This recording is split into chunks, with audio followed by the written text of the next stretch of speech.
Good morning, everyone. Good to see everyone here today. I'd like to go ahead and convene the meeting, call to order, the May 2019 Committee on Accreditation meeting. Will the Secretary please call the roll? Jose Luis Alvarado, Cynthia Amos, Jomeline Balatayo, Suzanne Borges, Kathy Gracia, Katrin Chakowski, Deborah Erickson, Cheryl Forbes, Bob Fraley. Here. Anna Moore, Gerard Morrison, Iris Briggs, Aide Rodriguez. We have a quorum. Great, thank you. So as a reminder, this meeting is not being streamed live. However, staff has posted the link on the website so that any individual who would like to listen and watch the meeting live while the meeting is underway may do so. It is very possible that we may have some individuals watching or listening via technology in real time. Also, as a reminder, the meeting is being recorded. So just as a reminder, please press the button on your microphone to activate it. The green light will show that it's hot, and then when it's blank, it means that it's not being recorded. So if you don't do that, anybody listening on Zoom will not be able to hear your comments, and they will not be able to be recorded. So even if you're making a brief comment, it's always good just to push that button to be sure. All right, moving on to item number 2. Item number 2 is the approval of the agenda. Do I have a motion to approve the agenda for the May meeting? So moved by Committee Member Alvarado, seconded by Committee Member Riggs. All in favor say aye. All opposed? Motion carries. Moving on to item number 3, it's the approval of the minutes of the prior meeting. It would be appropriate for any committee member not in attendance at that meeting to abstain. Are there any abstentions? We have one, Committee Member Forbes. Is there a motion to approve the minutes of the March 2019 meeting? So moved by Committee Member Gracia, second by Committee Member Amos.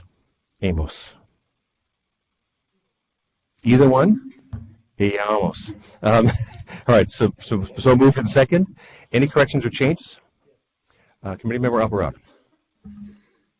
Item 22 on the last page, accrediting is missing a letter. Accrediting. Which letter is it missing? 22. It's supposed to be accrediting, and it says accrediting. Got it. Good catch. A+ for proofreading for Jose Luis Alvarado. Okay, so noted. Any other corrections? Okay, all in favor of accepting the meeting with the minutes of the meeting with the one correction, please say aye. All opposed? That motion carries. Item 4 is the co-chair and members' reports. Any members have anything you wish to share with the committee? Committee Member Forbes. Good morning. I just wanted to report on a visit that my bilingual elementary student teachers and I from UCSD, along with our colleagues from San Diego State Dual Language and English Learner Education Department, had to Tecate, Mexico on Monday. We've been working for about 2 years now with a group of educators from San Diego State, UCSD, and 2 universities in Mexico, the Universidad Pedagógica Nacional and the Escuela Normalista, to develop curriculum around the students that we share, binational, transfronterizo, transnational students, and the increasing number of students that find themselves in Mexico without understanding the school system and without speaking Spanish.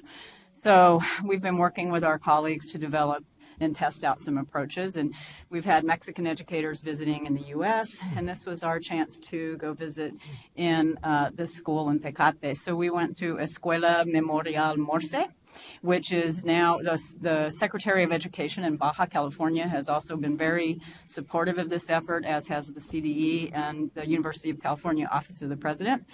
So they announced on Monday that this will be the first bilingual school, official public bilingual school in Baja California.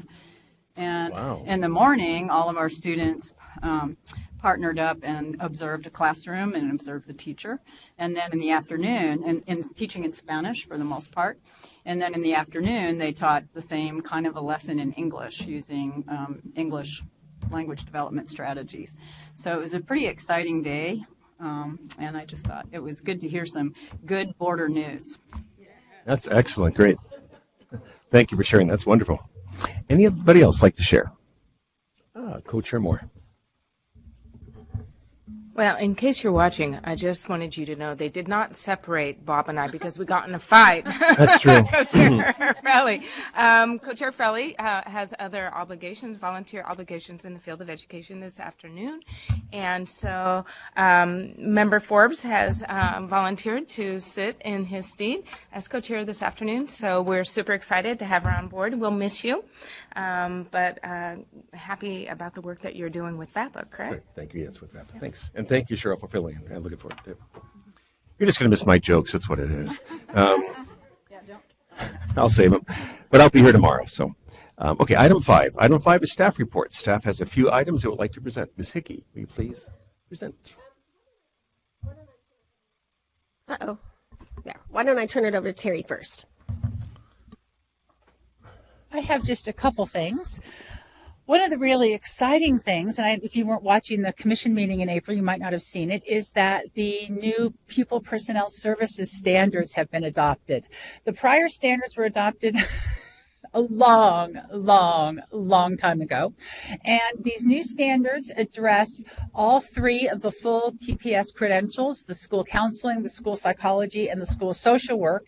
And in all 3 of those credentials is embedded the content and the ability for any candidate to also earn the child welfare and attendance authorization. The content theoretical knowledge is built into the standards, and the requirement is that 150 of their hours of clinical practice need to focus on child welfare and attendance issues if they're going to earn the child welfare and attendance authorization. So that was like a huge day. And many thanks to Lynette and Karen Sacramento, who were leading that panel. It was a large panel from many of your institutions across the state, and that was just really exciting because we needed updates on those standards.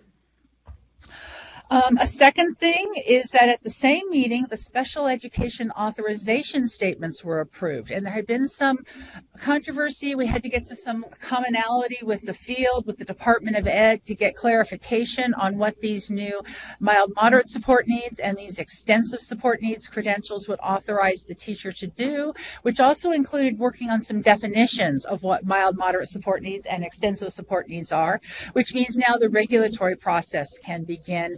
And so those programs will definitely be ready to transition as we all check our phones, making sure that's not us. We'll be ready for those programs to transition no later than the beginning of the 2021-22 year. Next week, the May Revise is coming out. We have one proposal in the May Revise that the governor has proposed for implementation, which is an augmentation to our budget, which is to develop a special education version of the California Teaching Performance Assessment. We have just read the Legislative Analyst's Office analysis, and they are supporting that, which is really great news. And so we believe that that is going to move forward, which does mean that this summer there will be a call for volunteers to join the design team. It will be a fairly small design team. We'll have probably a couple people from the Gen Ed TPA design team who would continue on, and then add in a number of people who have expertise in all of the 5 special education areas that will be credentialed in California. So that's very exciting. And then we will have a new staff member who starts early in June. So you'll meet that new staff member, an assistant consultant. She's currently a teacher, is teaching out her school year, and then will be joining us after the school year ends. And we'll introduce her to you at your June meeting at the end of June. That's my update. So go ahead, Ms. Hickey. Okay, a couple more items. So as you'll notice today, we're cutting it close on the quorum. So once we lose Bob, I think we have 8 on both days. So we need 7 for a quorum. So if anybody needs to take a break or something, we need to know so that we maintain the quorum for action items. Obviously, we have a really busy day, lots and lots of site visits and revisits and that kind of thing. So thanks for your patience in getting through and the lots of reading that you had to do over the last couple of weeks. But because we're so busy the next 2 days, I believe we can change the next meeting to a one-day meeting, which is one day in June. We were able to move some of the June items that we originally scheduled to this meeting. So Thursday, June 27th, thank you, will be our meeting, and we'll go ahead and cancel the Friday. So that gives you an extra day to either do what you would like to do with it. Staff is really excited because we are done with site visits for this year, with the exception of one last revisit for the spring that Lynette has to do. So we're happy, excited, exhausted, all of those things. But thank you for staff. They've been on the road for a really long time. And I just wanted to mention when we aren't on the road doing site visits and those kinds of things, that's when we really get a chance over the summer months to do the things that we need to do for sort of the maintenance and care and nurturing of the accreditation system. So we're going to be doing, and we'll talk a little bit about it today, a lot of review of the handbook. We're going to definitely take to the commission at some point in time a review of all our preconditions. We're going to wordsmith those to make sure that they are absolutely on target, and do another review of everything with respect to the preconditions for all our programs. We have to update the CAPE agreement. They want to update them, I think, every 3 years now. So even though we've only had one site visit so far, that's a joint site visit with CAPE, we are being asked to look at that agreement again. And we've learned some things from the very first one. So we did a debriefing recently with the team members and the consultants who were on the LMU visit to just kind of how did it go, what worked with CAPE and what didn't, and what kind of things do we need to rethink. And that's helping us for next year's visits that are the joint visits. So we have a lot of work to do to bring our website up to ADA compliance. That is a huge, huge task. And so we have a lot of work to do in that area. So every staff member is going to be involved in that. And then one of the things that we've been really talking about and really beginning to do is to really use our annual accreditation data system that all the institutions have been uploading their information to, and learning how to use that better in accreditation. The last couple of years have been about getting the system up and running, getting institutions used to putting information in there, and now it will be about how we can best use that information with site visit teams and other matters. I don't know if Terry wants to mention anything like that. We had a really good discussion yesterday with staff, looking at the kinds of information we can get and, who should have access and how they should have access and what becomes public domain and what doesn't become public domain and all those kinds of issues whenever you have data. So that will be really good as we think those through. And then before we get there, obviously we've made some changes that are in development on program approval, initial program approval, in part because of recent issues and also because we know that some of you have all been asking let's do this differently. So we've thought about it, and item 6 has now been divided. So the traditional item 6 that had program approval, as well as all of the other things like transitions and inactives and withdrawals has been split into 2 items. So you see 6 and 7. Program approval will be one item by itself, and then the other items, all the other ones would be program change of status. So those would be the inactives, the withdrawals, the more minor things, maybe adding a subject area to an already existing credential, which I'll talk about in a minute. But the program approval recommendations, we are, instead of just giving you the paragraph that we've been giving you historically, we are giving you the documents. So we're giving you the Common Standards Addendum, which when an existing institution, a commission-approved program is asking to have a new program, we ask not for the entire Common Standards document, but a Common Standards Addendum. How does that new program fit into your Common Standards? And then all the program documents and all the feedback for you to look at. We have also asked the institution representatives to be available on Zoom so that you can ask them questions right that moment or those days. And so hopefully you have a lot more information to go on and feel more comfortable about approving programs. And we do have this as an item that we can actually probably move from this afternoon to this morning before our first, depending on our time, where we can talk about this a little bit more in more length.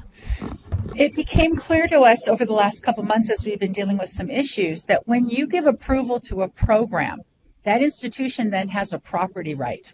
So once you vote yes on an institution, that program is approved. And that property right can't be taken away from them unless there's something that happens in their accreditation processes that they are not meeting the standards that the commission has adopted.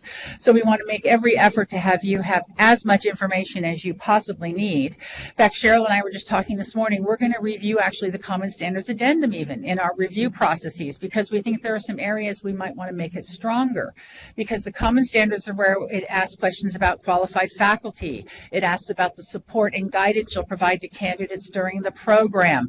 It very clearly requires all programs to have their coursework and fieldwork be in alignment. So we're going to be reviewing that Common Standards Addendum document, and you'll see it probably at either your June meeting or an early meeting next fall. So that's one of the reasons that this item 6 has now been kind of divorced into two things, and you will have a lot more information. We apologize that it increases your reading amount, but we know you guys like to read. We can talk more about that in a minute, but I also wanted to ask Erin to give an update on program review and common standards, because the work doesn't stop just because we're done with site visits. We're on next year already. Thank you, Cheryl. So as you may know, program review was done in the fall for this next year's Orange cohort institutions. And in the spring, we've been working on common standards review. So we had 33 institutions with common standards submissions that we needed to review this spring. We have done 29 of them. We have 4 more left. They all have to be done individually because I just couldn't get the teams together at the same time at one of the group sessions. So I'll be doing each of those 4 over the next couple of weeks. And I can say all 5 of the fall institutions, fall site visit institutions, have been reviewed.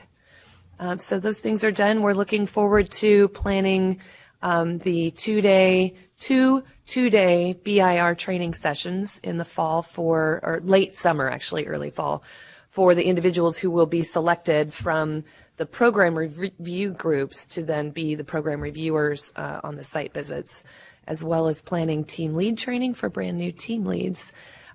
We will also be sending out shortly the survey for individuals who are interested in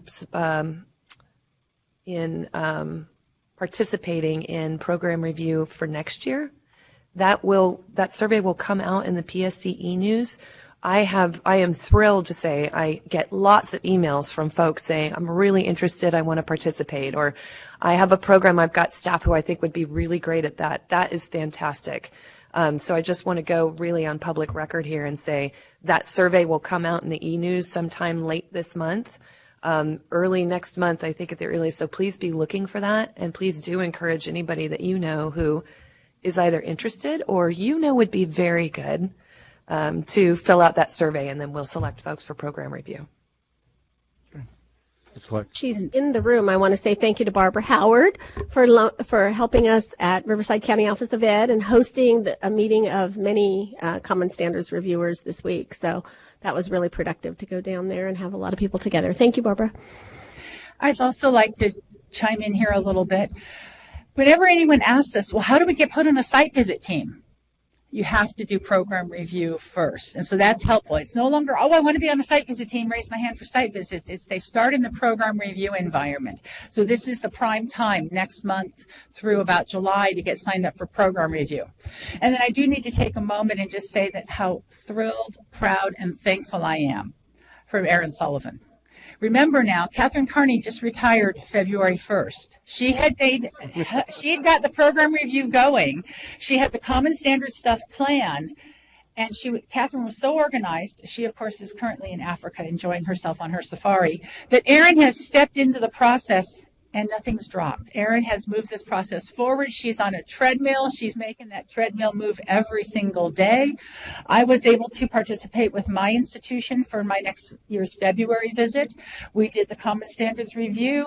She facilitated it. It has been a very seamless transition, and thank you, Erin, so much.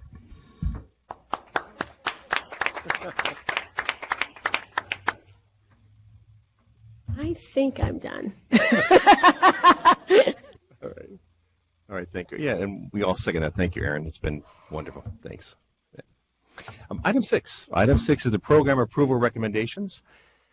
This is our new program approval format that Ms. Higgy just talked about. So we'll have an opportunity to talk about that a little bit later on in greater detail. But for program approvals, this section is for action, and there are 2 institutions with 3 new programs for approval. Are there any recusals on this item? We have one recusal from committee member Riggs. Do we know if we have the institution on Zoom?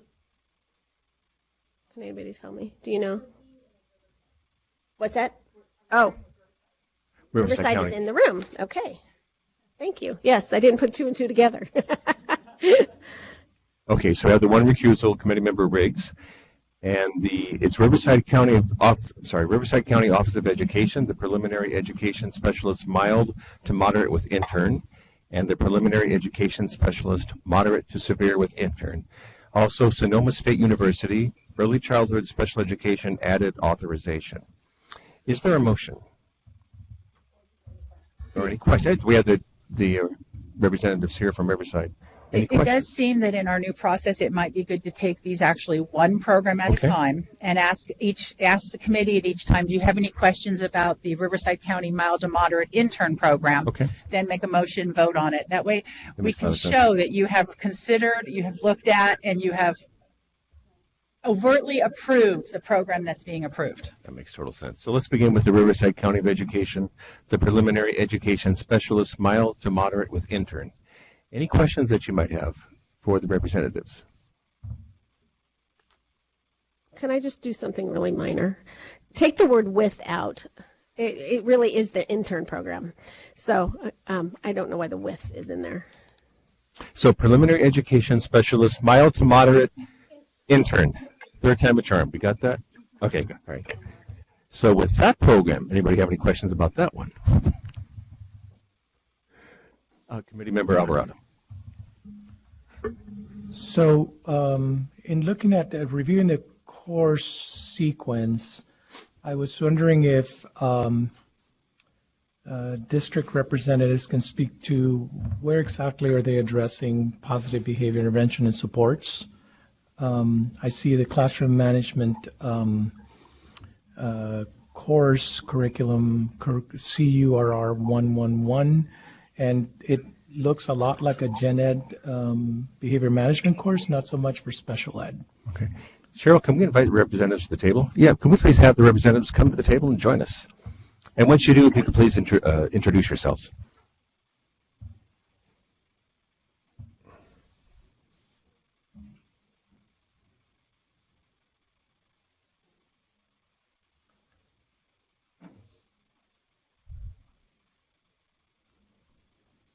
Good morning. I'm Barbara Howard, Executive Director of the Center for Teacher Innovation at the Riverside County Office of Ed. Good morning. I'll borrow this. Tiffany Hill. I'm an administrator for the intern program at the Riverside County Office of Ed. Good morning. I'm Alan Hollis. I'm an administrator with Riverside County Office of Ed. Good morning. Welcome. Thank you all for being here. I'm wondering if you could repeat your question for us, just so we can. Yes, in looking over the curriculum that was presented in the packet, I see that there's a behavior management course. However, I'm not seeing any evidence of content being covered with regards to positive behavior intervention and supports and behavior management that relates specifically to students with disabilities, particularly emotional behavioral disorders. And as I see the content in the curriculum, in the curricula that are presented here, it looks a lot like a gen ed behavior management course and not one for students with disabilities. That's a great question. So that 111 course is part of our pre-service content. So that would be before they're actually in the intern program. There is a curriculum 252 course once they are interns that does address PBIS and strategies and processes for students with disabilities. Gotcha. Thank you. Thank you. Are there any other questions or further discussion? Okay, so at this point we can motion. Is that correct? Be sure we're doing things by the new way. Okay, so is there a motion to accept or approve? So moved by Committee Member Forbes. Is there a second? Second by Committee Member Amos. All in favor, please say aye. All opposed? Motion carries. Thank you. So the next one is the preliminary education specialist moderate to severe intern. Any questions or comments on this one? Seeing none, is there a motion to approve? So moved by Co-Chair Moore. Is there a second? Second by Committee Member Crecia. All in favor, please say aye. All opposed? Motion carries again. Congratulations. Thank you. Thank you very much. We do have Sonoma State on the Zoom. So next is Sonoma State University, the Early Childhood Special Education Added Authorization. And we do have representatives present on Zoom? Hello, I'm here. Okay, great. Could you please identify yourself? Hi, I'm Jennifer Madavi. I'm the Department Chair of Educational Leadership and Special Education from Sonoma State. Great. Thank you, Jennifer. Welcome. All right, are there any questions, any discussions from the committee members? We almost saw you. You zoomed by. Okay, that was bad. I'll be better tomorrow. I'm sorry. Right. Any questions or comments or discussion from committee members? All right, seeing none, is there a motion to approve? So moved by Co-Chair Moore. Is there a second? Second by Committee Member Forbes. All in favor, please say aye. Aye. All opposed? All right, motion carries. Thank you. Thank you, Jennifer. Short and sweet. Nice to see you. Nice office. Okay. All right. Thank you for taking the time. We appreciate it. Thank you. Aye.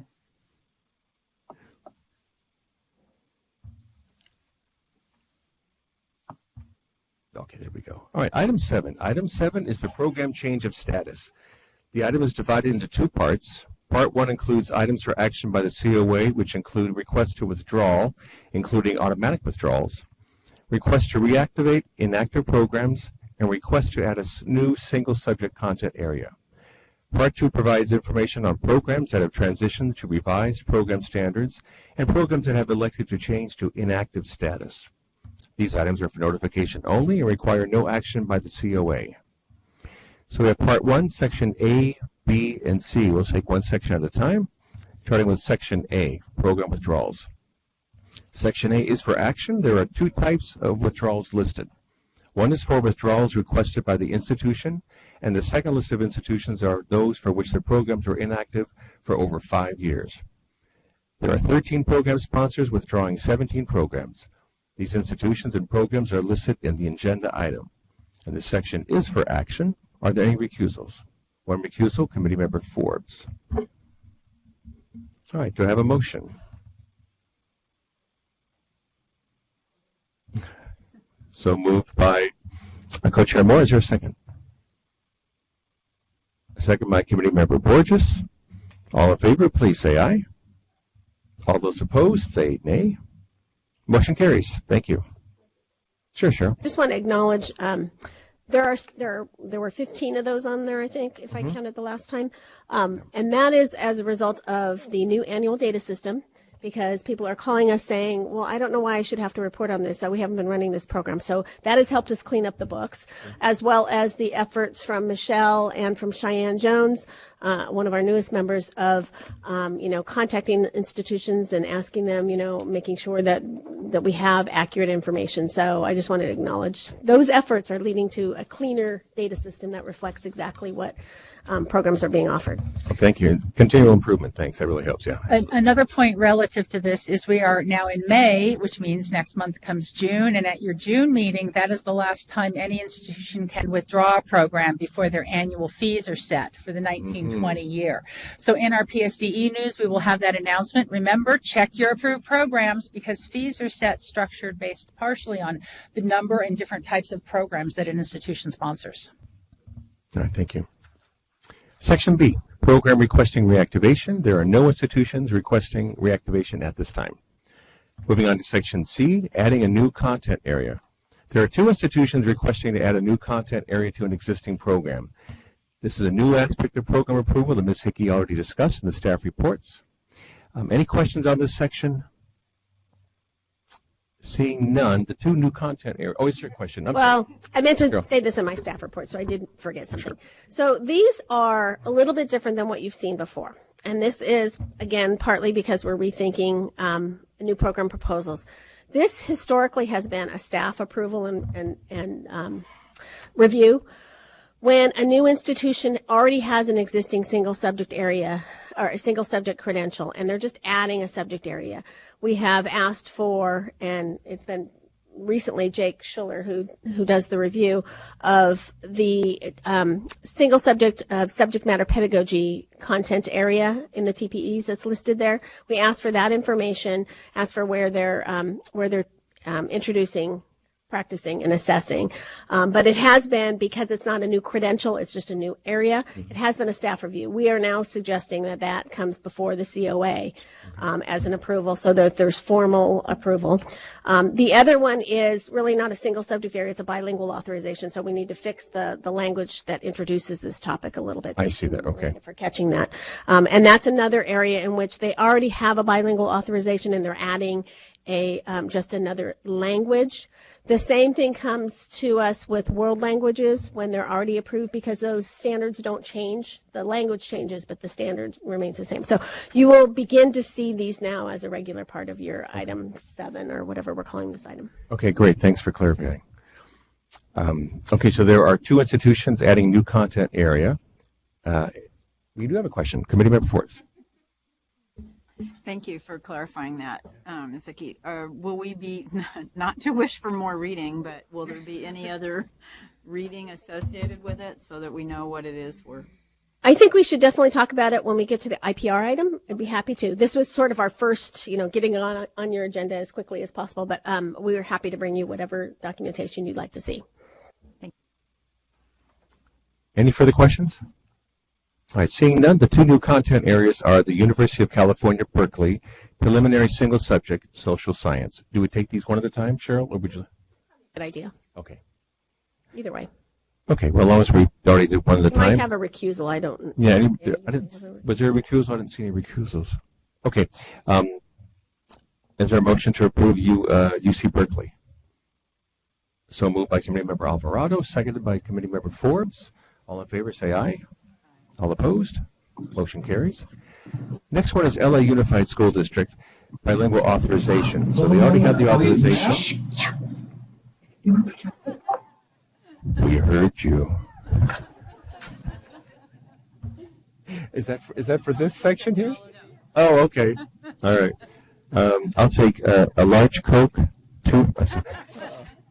So they already have a bilingual authorization. They're adding French, Korean, and Mandarin. Any questions or discussion? Oh, one recusal. Thank you. From Committee Member Amos. Is there a motion to approve? So moved by Committee Member Krishna. Is there a second? By Committee Member Tchaikovsky. All in favor, please say aye. All opposed? Motion carries. Thank you. Part 2. These sections D and E are for notification purposes only. No action is needed. Section D, programs transitioning. There are no programs requesting to transition at this time. Section E, for programs moving to inactive status. This section is for notification only, no action needed. And there are 2 program sponsors moving 2 programs to inactive status.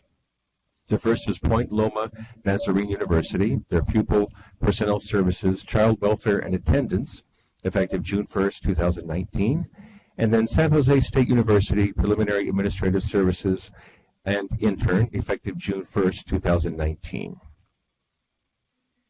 Okay, moving on to item 8. Item 8 is initial program approval for new program sponsors. There are no initial program approvals for new sponsor programs to report at this time. Item 9 is a discussion of late documents, and Analyst Michelle Bernardo will present the action item. Anyone need to recuse themselves? Seeing none, Ms. Bernardo, will you please begin? Good morning. This item provides information on institutions who have not complied with the timelines established in the accreditation cycle, specifically common standards and preconditions. As Aaron mentioned earlier, all 33 institutions have submitted their common standards, are currently going through the review, with 4 left. And then the table that was provided in the item shows those institutions who have not submitted preconditions. Those are the red and blue cohorts.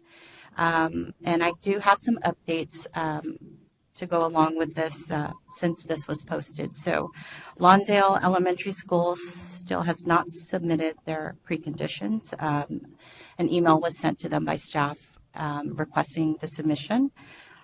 Those Palos Lomos Joint Unified School District, they submitted their preconditions on April 30th, but the links aren't working, are inactive right now. So they're working on getting those working. Temple City has not submitted their preconditions. Again, they have not notified us or contacted us. Grossmont Union High School District, they are fine now. They have submitted everything, are going through a review of their documents. Pleasanton Unified School District, we have received their submission and they're all complete. They just needed a signature from their unit head on their documents. And then University of San Diego is also okay now, so they've submitted. The commission staff will continue to work with these institutions to make sure that we get those documents in. With the process that we talked about in the previous meeting, we've been emailing, using that process, staff has been emailing, contacting the institutions, and that has been working pretty smoothly. So. All right, thank you, Ms. Bernardo. Ms. Clark. I would like to ask if it would be acceptable to you as a body if we were to retool this item slightly from notification of late documents to notification of institutions that have not complied with accreditation deadlines. And the reason for this has to do with the accreditation data system. We have the 250 entities in the data system. There's no document that's due. So this item doesn't really work for that. But if we were able to talk about it as notification to you as a body of institutions who have not complied with a due date for accreditation, then that would allow us. And that would be really helpful if you would say yes, because we already sent an email to all the institutions that didn't comply with their March 31st deadline for the ADS. They were supposed to update their contact information and start their report decks. I hate to say we contacted 85 institutions. And in part of the email, there was a comment that the Committee on Accreditation is apprised of all institutions that do not meet deadlines. So that's why I'm kind of hoping you'd be agreeable to this idea of retooling this slightly. Terry? Oh. Yeah, go ahead, Ms. Moore. Terry, can you say one more time what you'd like it to be called, and Right. I can make a motion. Something along the lines of notification to the Committee on Accreditation of institutions that have not met an accreditation deadline. Okay. And then we will organize it by whatever has been due most recently, whether it's preconditions, common standards, program review. I do want to give the shout out to all 33 institutions in the orange cohort in that they're all in. If you remember last spring, that did not happen right at this early in the year. So I hope that we're getting good habits in our institutions and we'll just start having fewer and fewer of these being notified. Yeah, Co-Chair Moore. Okay, so I'd like to make a motion that we change the name of this item from notice of late documents to notice of institutions that have not met an accreditation deadline. Got it. Cheryl, did you get that? Okay. The motion's been made. Is there a second? Second by Committee Member Borges. All in favor, please say aye. Aye. All opposed? Motion carries. Thank you. Great suggestion. Thank you. All right. So this was an information action item. We just took action on that. But regarding the presentation that Ms. Bernardo had, any other questions that we might have for her or any actions we wish to take? We're not required to. Okay. Seeing none, then thank you very much, Ms. Bernardo. Appreciate it. The next item is item 10, which is time certain. Cheryl, do you want to go ahead and review? Was it item 25? Okay.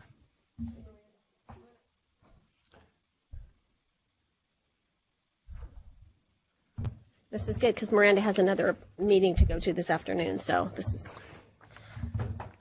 allows us. So item 25 is a discussion of initial program review. Administrator Cheryl Hickey and Consultant Miranda Gutierrez will present this item.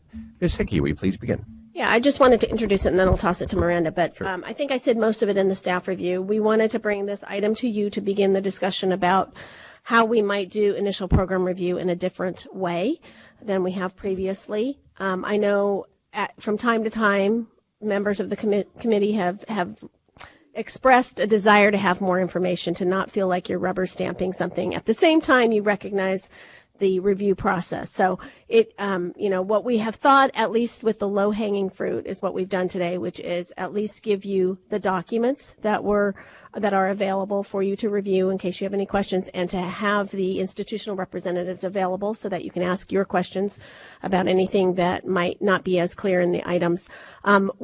Because of the timing of this, I think the final documents were in kind of a different states of being. Some were color coded and some weren't, and that kind of thing. So we might want to talk about what format you'd like to see them in to help you understand and follow along the feedback from the reviewers. But I'm going to toss this over to Miranda, because Miranda really shepherds the entire IPR process, and it's a lot of work doing so. Thank you. So this is actually a follow-up to an item that we discussed back in January of this year. And so we took some of your comments and feedback, and the staff has been talking about ways we can revise the process, not only to streamline as we had initially brought it to you, but really to strengthen. So we've outlined some steps in the item that we've kind of started taking and talking about. So the first one you'll see is to revise the intent form. So what that form does right now is it tells us who's applying to sponsor a new program, what type of program, if there are any content areas involved, and a contact for the program. So we've been talking about more information that we can collect up front from institutions so that we can have early conversations about the program that they're going to be offering. So there's a clear understanding between the commission and between the program of what they're going to offer and what they can offer. So we've also talked about creating an intent form that is online so that when you put in certain information, the next question populates to things that you can only do. So that's something that we've been talking about and are thinking about implementing if we can work that out on our end. The second topic is the types of information to collect. So we had talked about kind of incorporating aspects of the program review process. And we've seen that work well at the program review level because the types of evidence that we're asking for are very prescriptive. So the reviewer knows exactly what they're looking for and exactly how to find it. So we kind of talked about last time at the IPR process, you can send in hundreds of pages of narrative and read that and still not understand what's happening in a program. So that's kind of why we've been leaning towards moving toward the prescriptive pieces of evidence as we've done in program review. And there's actually, if you look in Appendix A, we took the program review directions and we've modified those so that they could apply to initial program review. They're done in track changes, so you can see where changes would be made and how things would be different for IPR. The third thing we've been considering is, can we change the manner that things are reviewed? So if we're asking for prescriptive things, are there things that can be reviewed by staff? Staff already review the preconditions and the common standards addendum, and then the volunteer reviewers review the program standards and everything that's submitted with that.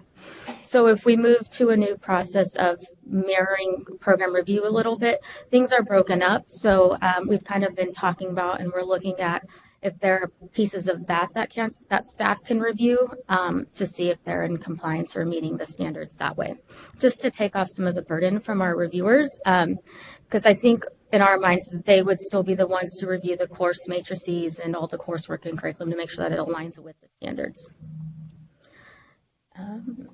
And then the last thing that we have been talking about, which we've kind of rolled out to you this morning, is how the information is presented to you.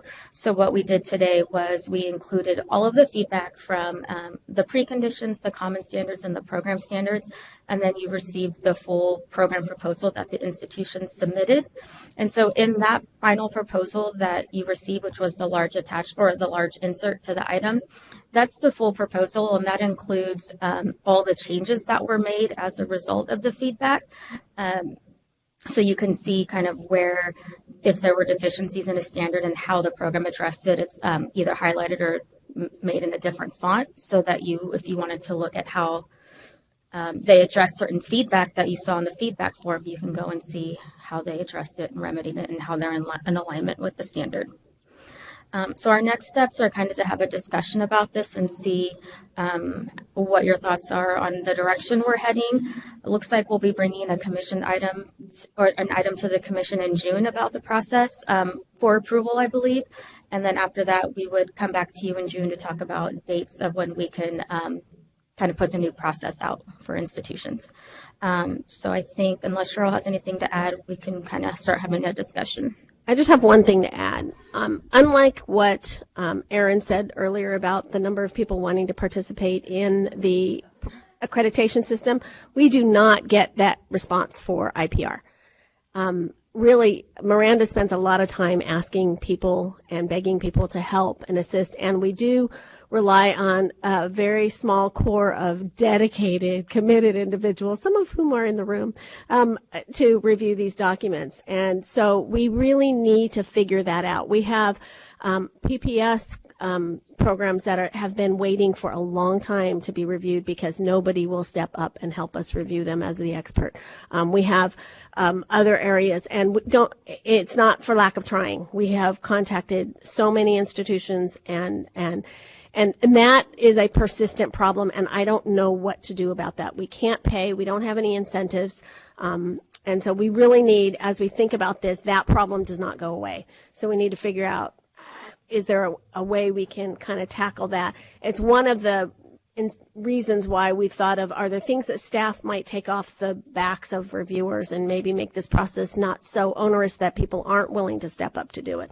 So we want to hear what you think, and we're open to any suggestions that you have. And I think one thing we've kind of talked about too is if it works with the budget to actually bring back the review sessions where reviewers come to the commission for the day to review. That would just include a little more organization on our end of how and when programs are submitted. So it's very clear that they need to be submitted by X date to be reviewed in this window.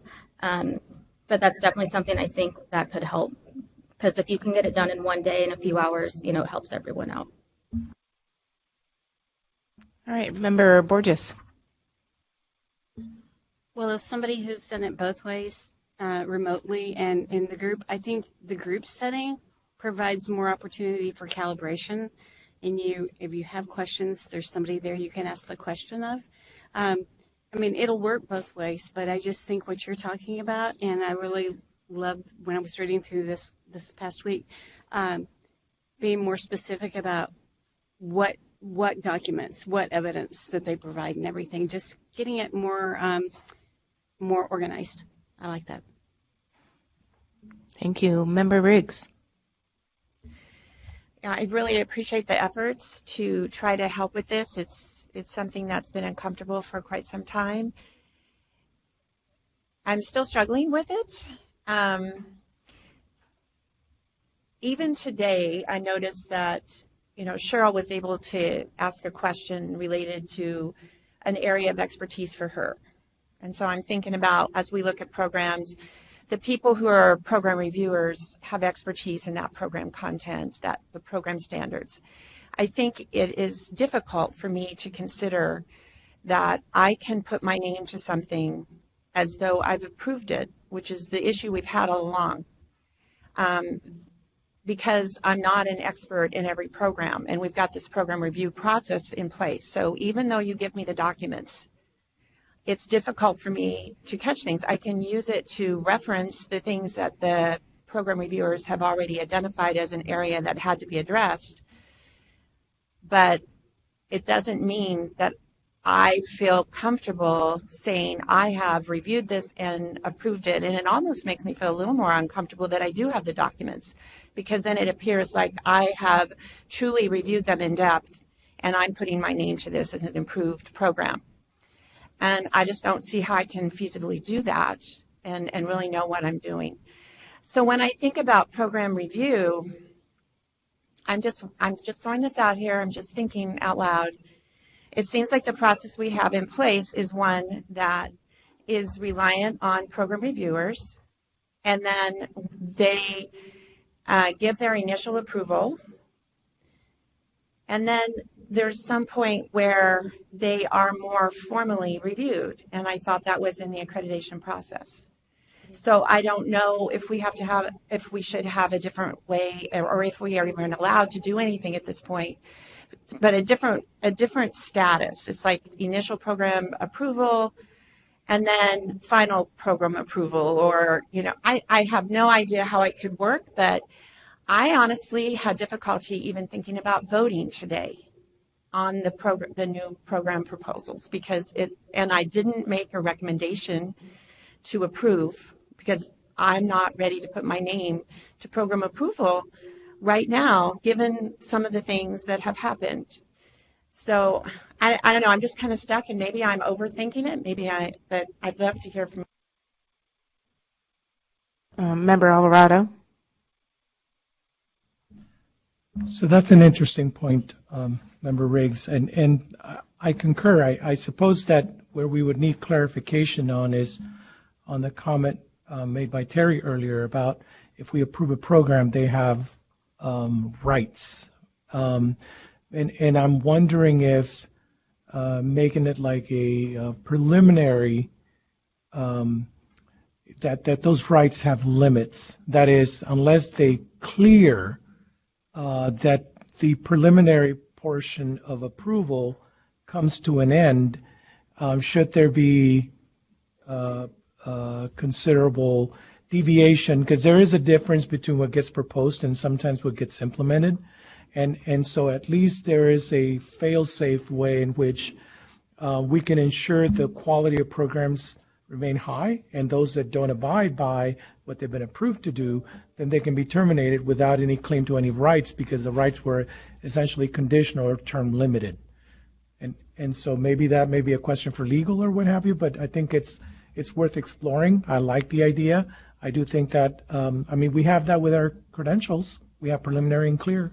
And if you don't clear it, you lose the preliminary. Yes, Member Chakowski. I too would support that. My gig is induction, and so there is a lot of learning that occurs in the first few years of doing this work, whether you're teaching or whether you're implementing a program. And I would say that as someone who reactivated an inactive program, according to new standards, it came back as a completely different beast than it was the first time by design, and it should have been different.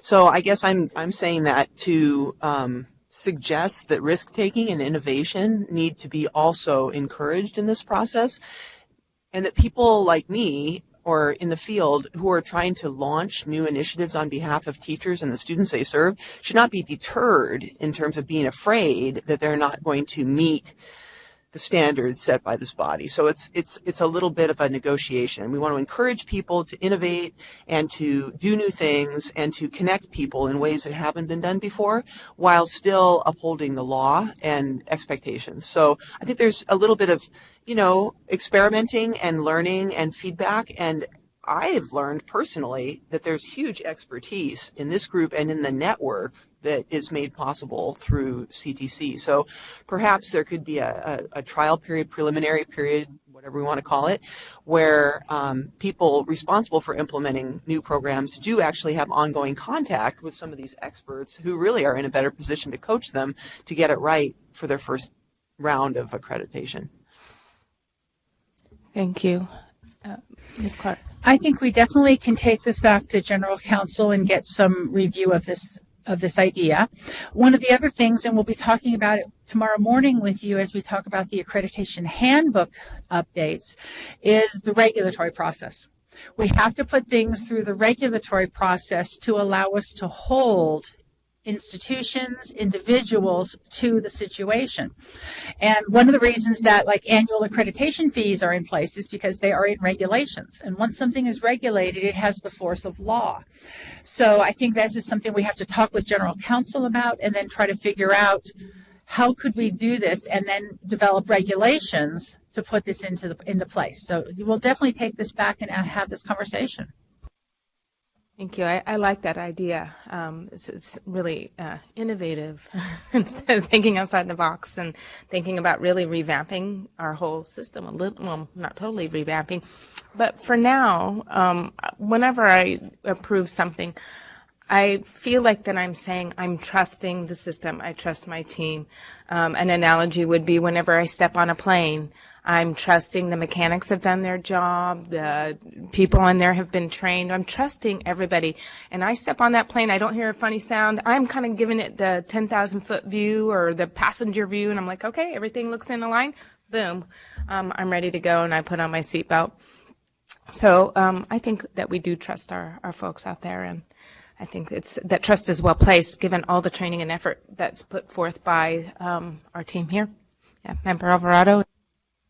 So I agree with that, but at the same time, I think that we're in a position where we should absolutely trust, but we should verify.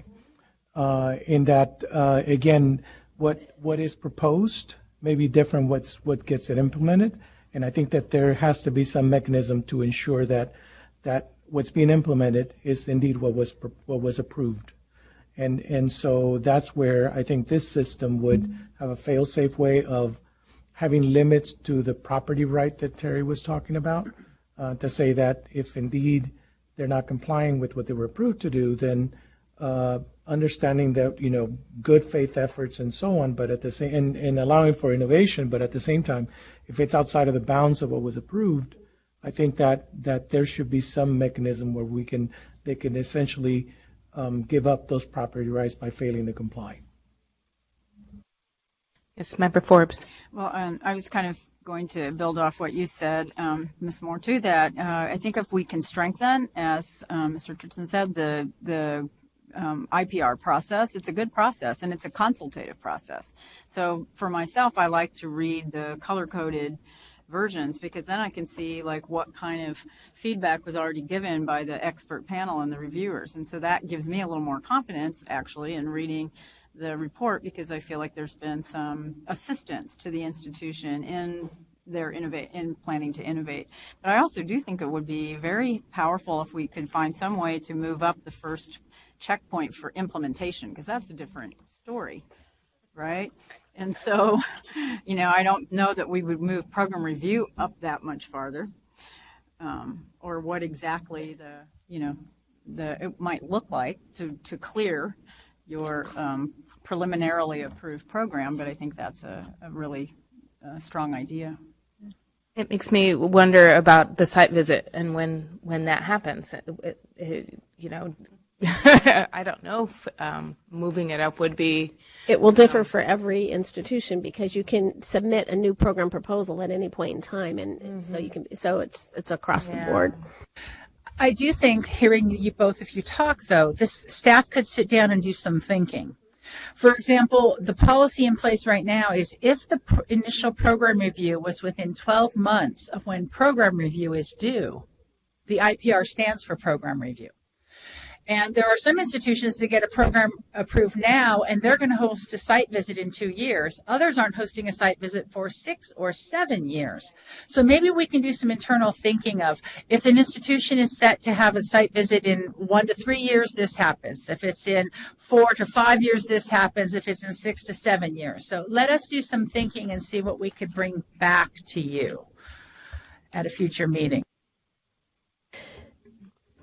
If anybody, I just want to throw it out there, because I'm struggling with what that mechanism might be, short of a site visit. So yeah, I know. I kind of think. So I'm asking the committee, as you think about this over the next few weeks, if you have some thoughts, if you would send them to us, either Terry, myself, or Miranda, to help us think through, because I think it's an interesting idea. It's a really interesting idea. I'm trying to think of something that would not cost us any additional resources in terms of real dollars, because we don't have them coming in. And we already have trouble getting people to volunteer. So how do we do that? So I'm just thinking of the obstacles. I know, but the opportunity seems great. It's just a matter of thinking through the tangible, real things. I have some general ideas where, if they're going to do program review in the next 2 years anyhow, we're going to catch that and they're going to have a site visit. But if it's more than 2 years, maybe after 2 years they do submit to program review, even though it's out of sync. And if they review the first time through is all aligned, they're good.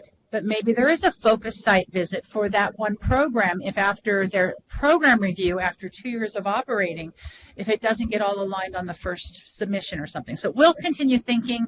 We'll try to come back with some ideas. We're going to revisit this afternoon, because we have a 10 o'clock time certain, and that is the report of accreditation team to Western Governors University. Are they with us? Aaron, do we have everybody? Yeah, I'm Chris Harper's here.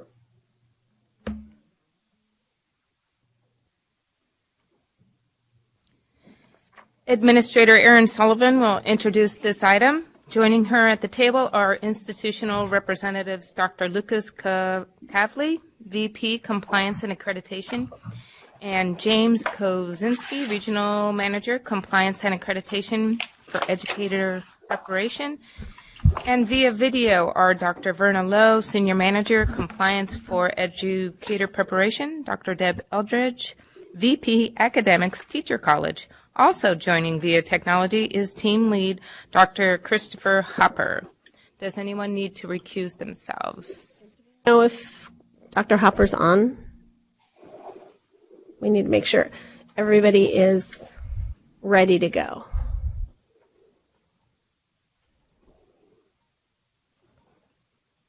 I'm ready to go. Dr. Hopper, thank you. I can see Vince working to pull this up. All right. Dr. Hopper? Yes. Yeah, Are you there? Hi, I'm ready to go. That's great. Buena. Okay. Hoppers, yes. All right. Ms. Sullivan, will you begin, please? I will. Thank you. So actually, it's, I think, very apropos that many of the individuals involved in this site visit are joining us via technology because Western Governors is an all-online program. So this site visit, because Western Governors University is a program that supports its candidates fully online and is completed by its candidates fully online, we did not have a brick and mortar location in which to hold this site visit. And so the site visit was held at a hotel here in Sacramento over in Rancho Cordova. So the team convened at the hotel. We had individual workrooms for each team member to conduct their interviews via technology, but in a private situation in which to do that. I will say that, as could be expected from an institution that uses technology widely, all of that went off very, very smoothly. This was the first time that we have done a 100% online technology-based site visit, and I was very pleased at how smoothly it went. So other than those unique circumstances, the rest of the site visit proceeded without any unusual circumstances. As I said, it was held here in Sacramento on April 14th through 17th. And to share the team's findings with you, I will turn this over to Dr. Christopher Harper. Okay, thank you, Erin. Just wanted to thank Erin for her support during the visit and all the preparations that are involved, and also my team members, Doris Madrigal from Loyola Marymount University and Beth Bibo from Los Angeles Unified School District. Also like to thank Verna, who was the person on the ground in Sacramento, provided a lot of strong support and help as we conducted our visit. So appreciate that great help. And I wanted to make a couple of comments first overall about programs. And I wanted to congratulate Western Governors University on some features that are very, very strong features in their program. They have this competency-based model in their coursework and the preparation that I think we found evidence that is working very, very well. They have a little different faculty model than most of us would be familiar with, but there was a lot of evidence from all constituents that that faculty model is extremely effective. They provide great support to candidates, literally 24-hour support, I think we heard in most cases. Candidates felt very supported in their coursework and their student teaching all the way through to program completion. And they really have an outstanding system for collecting data and show a lot of evidence that they are really looking at that data on a regular basis and using it very effectively to make program improvements. So I will also mention the fact that Western Governors has a fairly flexible program with year-round enrollment options and multiple pathways for undergraduates and post-bac students. that allows completion in kind of a wide range. There are a large number of candidates, I think 1,116. There's a smaller number of completers, 135 completers, but that is because of this sort of distributed approach and access that the program allows. The team interviewed 25 candidates and 10 completers, and also looked at the results from completer surveys, which had high response rates, and the response rates were above the state average, and the completers ranked the program very highly. I'll move now to the findings and start with the multiple and single subject preliminary credential programs. Standard 1, program design and curriculum was met.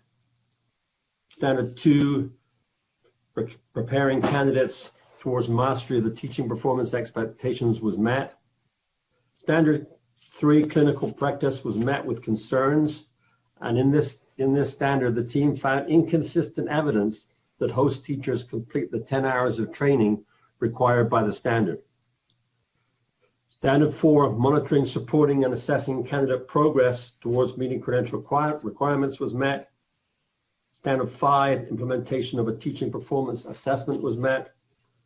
Standard 6, individual development plan was also met.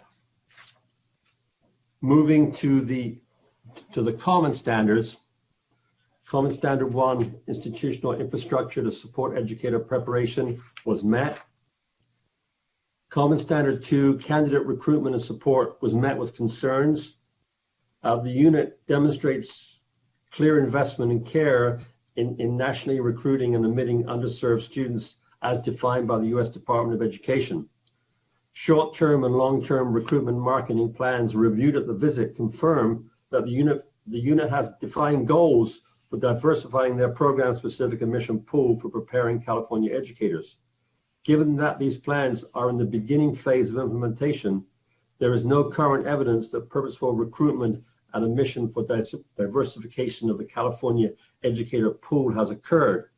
The unit will benefit from evaluating the yield results once their short-term and long-term recruitment marketing plans have been fully implemented. Common Standard 3, fieldwork and clinical practice, was met with concerns.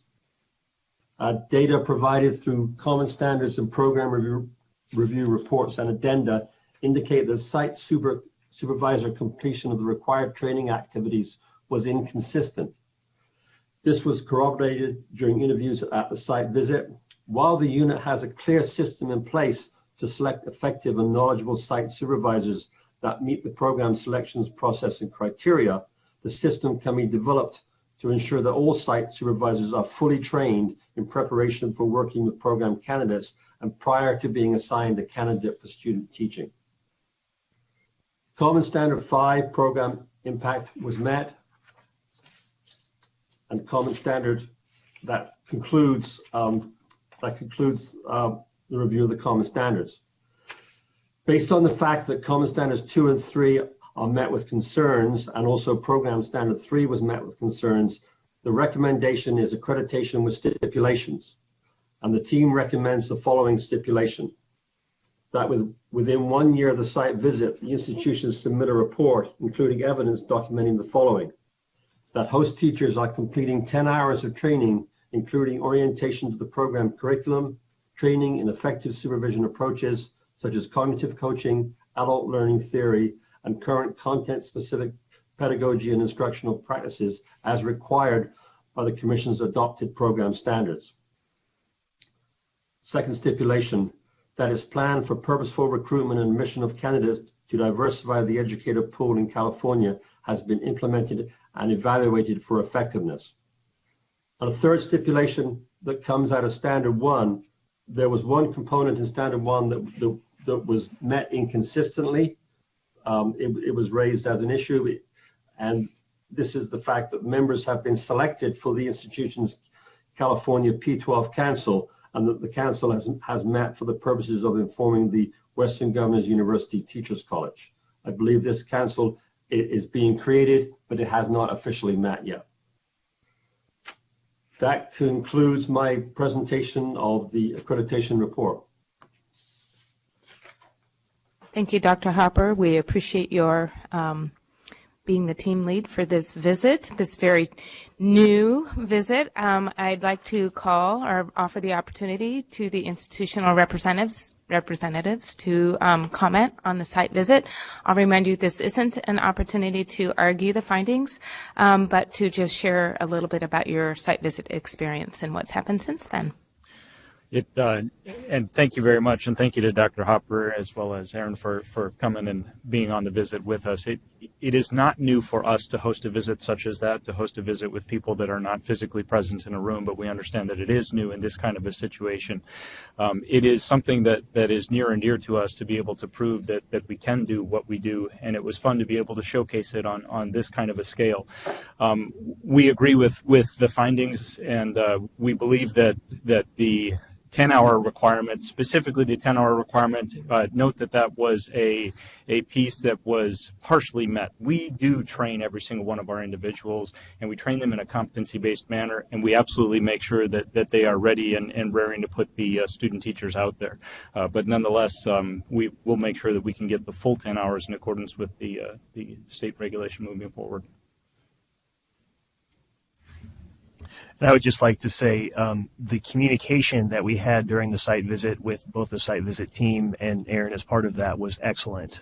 It was a really great opportunity for us to show how our programs and how our unit works.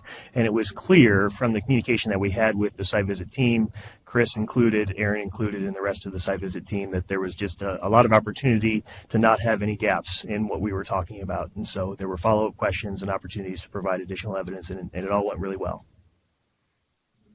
Thank you. I really enjoyed reading this report because it was so different. Two things that struck me were how responsive you were during the site visit.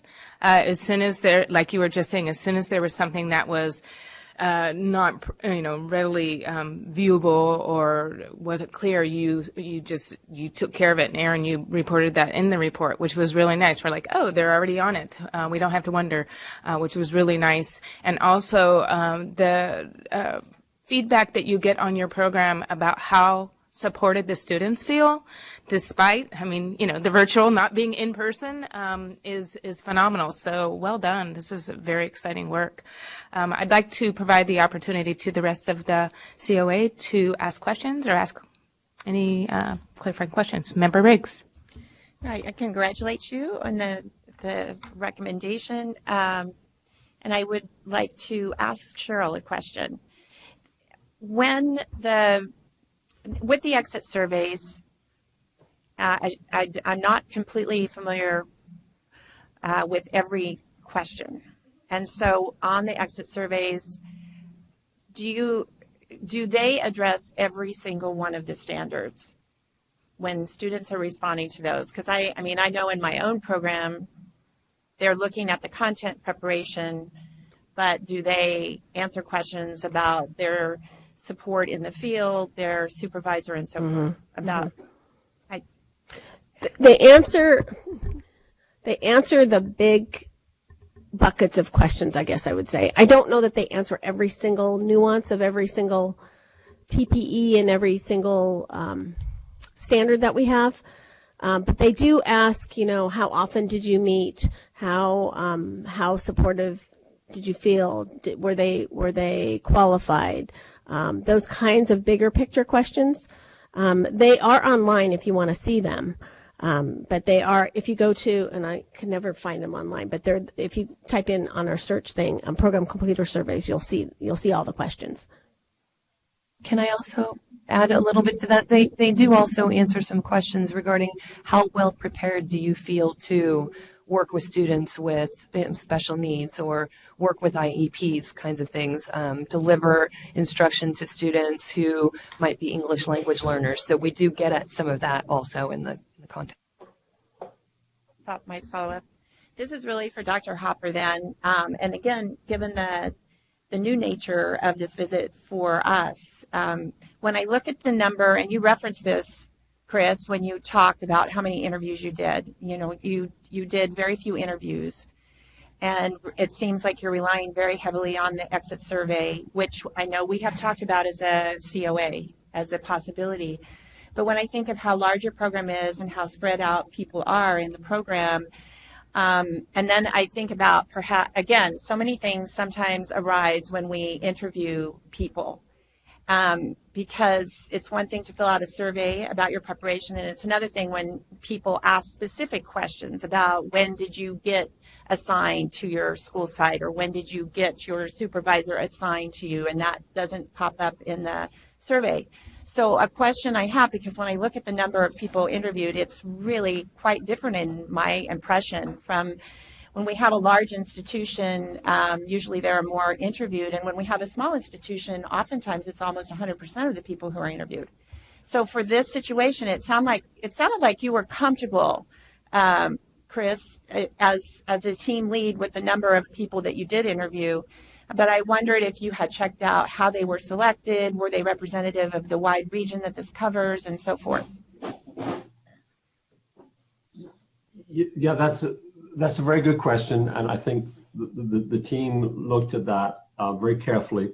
And I think the evidence we heard from the completers was very consistent across all of the areas. So we felt,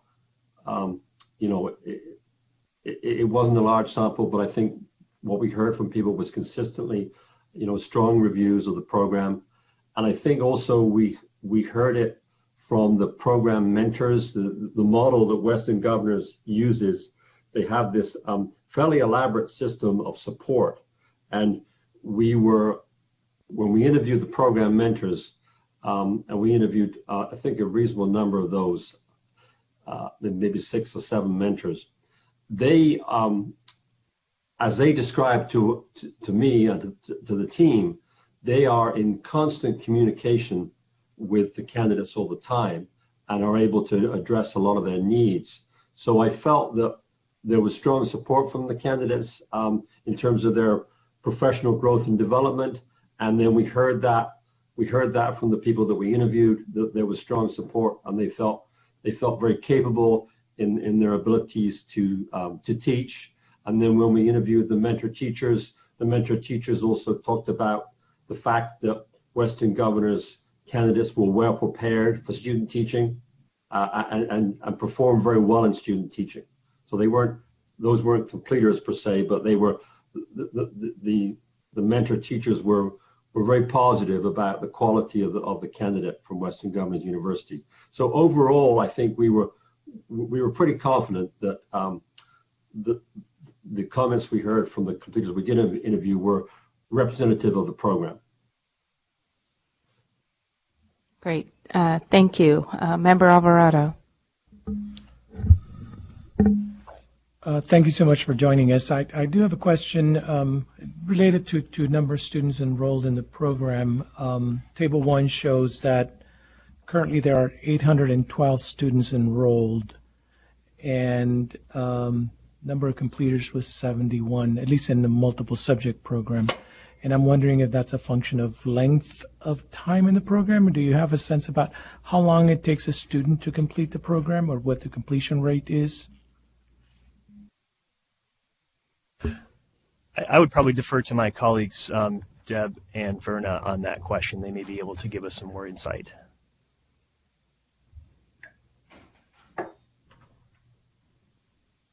Deb or Verna out there, did you hear the question? Are you able to respond? Do you Yeah, hear do you us? want to take that one?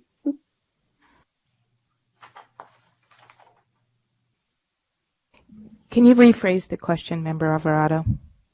Yes, please. And I'm sorry for the time delay. I was struggling for the mute button. Repeat, please, Dr. Alvarado. Of course. I'm looking at the report, Table 1. Number of students enrolled in the preliminary multiple subject program currently shows as 812. And for last year, the completion was 71 students. And I was wondering if, that's a function of how long a student is in the program or what your completion rate is. And if you can explain that difference. Yes, thank you for the opportunity to respond to that. Our completion rates for bachelor's programs average around 36 months or 3 years. And for graduate programs like an MAT, it would be around 18 months. So those are the completion rates. So some of that could be tied to that. When we, it also may be a function of the way that the data is reported by institutional research, because they go by cohort data. And so they will take a given cohort of students that entered on a particular month and then report the completion rate for that cohort of students that entered during that month. And so it's kind of a interesting way to calculate that. And, you know, I don't know if it's too late now, but we could certainly provide additional information to strengthen it. And one additional piece on top of that, if I may, is that the university has doubled in size in the last 3 years. So if you take that 800 number and divide it by 2, you get 400, and now you have about 25% within that amount of time. Thank you. So I was just asking specifically about the credential component of it, in that the number here reflects students enrolled in the credential component, not undergrad, not master's degree, just strictly the preliminary credential, 812, of which only, or at least last year, there were only 71 completers. And I was wondering if you could help me understand that difference. But I understand that it's new students. What you're saying is this year there's a considerable increase. Over the last 3 years, a considerable increase, yes, sir. So I think that's going to be the function of it. And as Dr. Eldridge stated, that there is a potential with the way that the data was pulled. So we would have to look at those specific numbers to see what may be an additional issue if there is an issue. But I don't hear an issue right here. Member Briggs? I think a question that may help is, what do you tell your students? How long is the multiple subject program?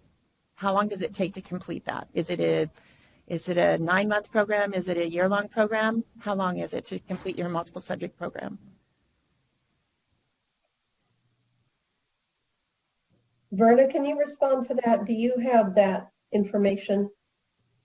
I don't have that information right here at my fingertips, Deb, but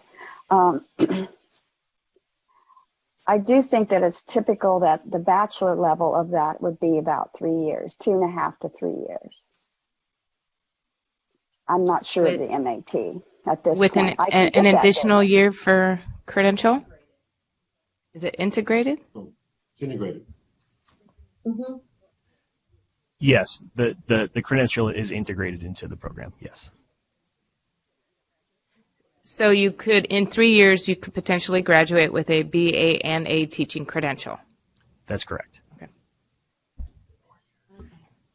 So an additional way for you to pursue this at your institution, I think, is to think about when is admission to the multiple subject component.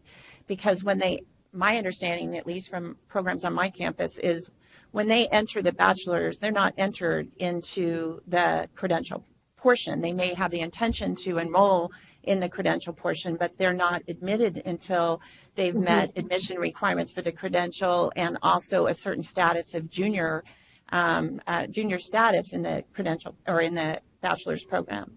So I think it's really an important question that Dr. Alvarado brought up, because all of us want to know how many of our students are actually completing our program.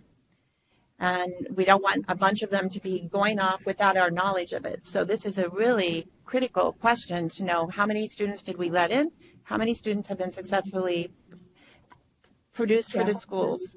So I think that's James, 1 second.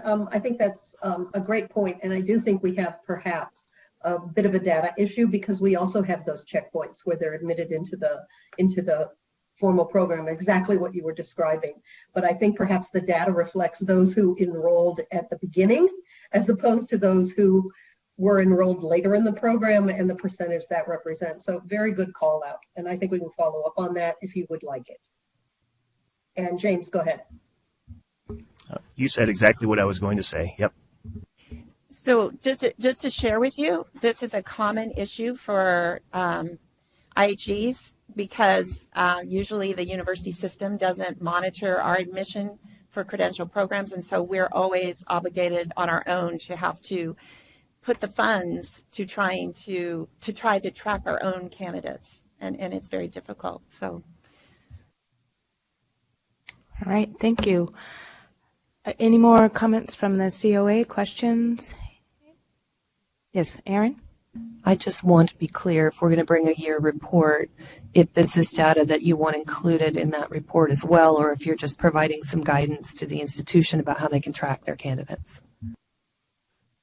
I believe we would like that data included in the one-year visit. Okay.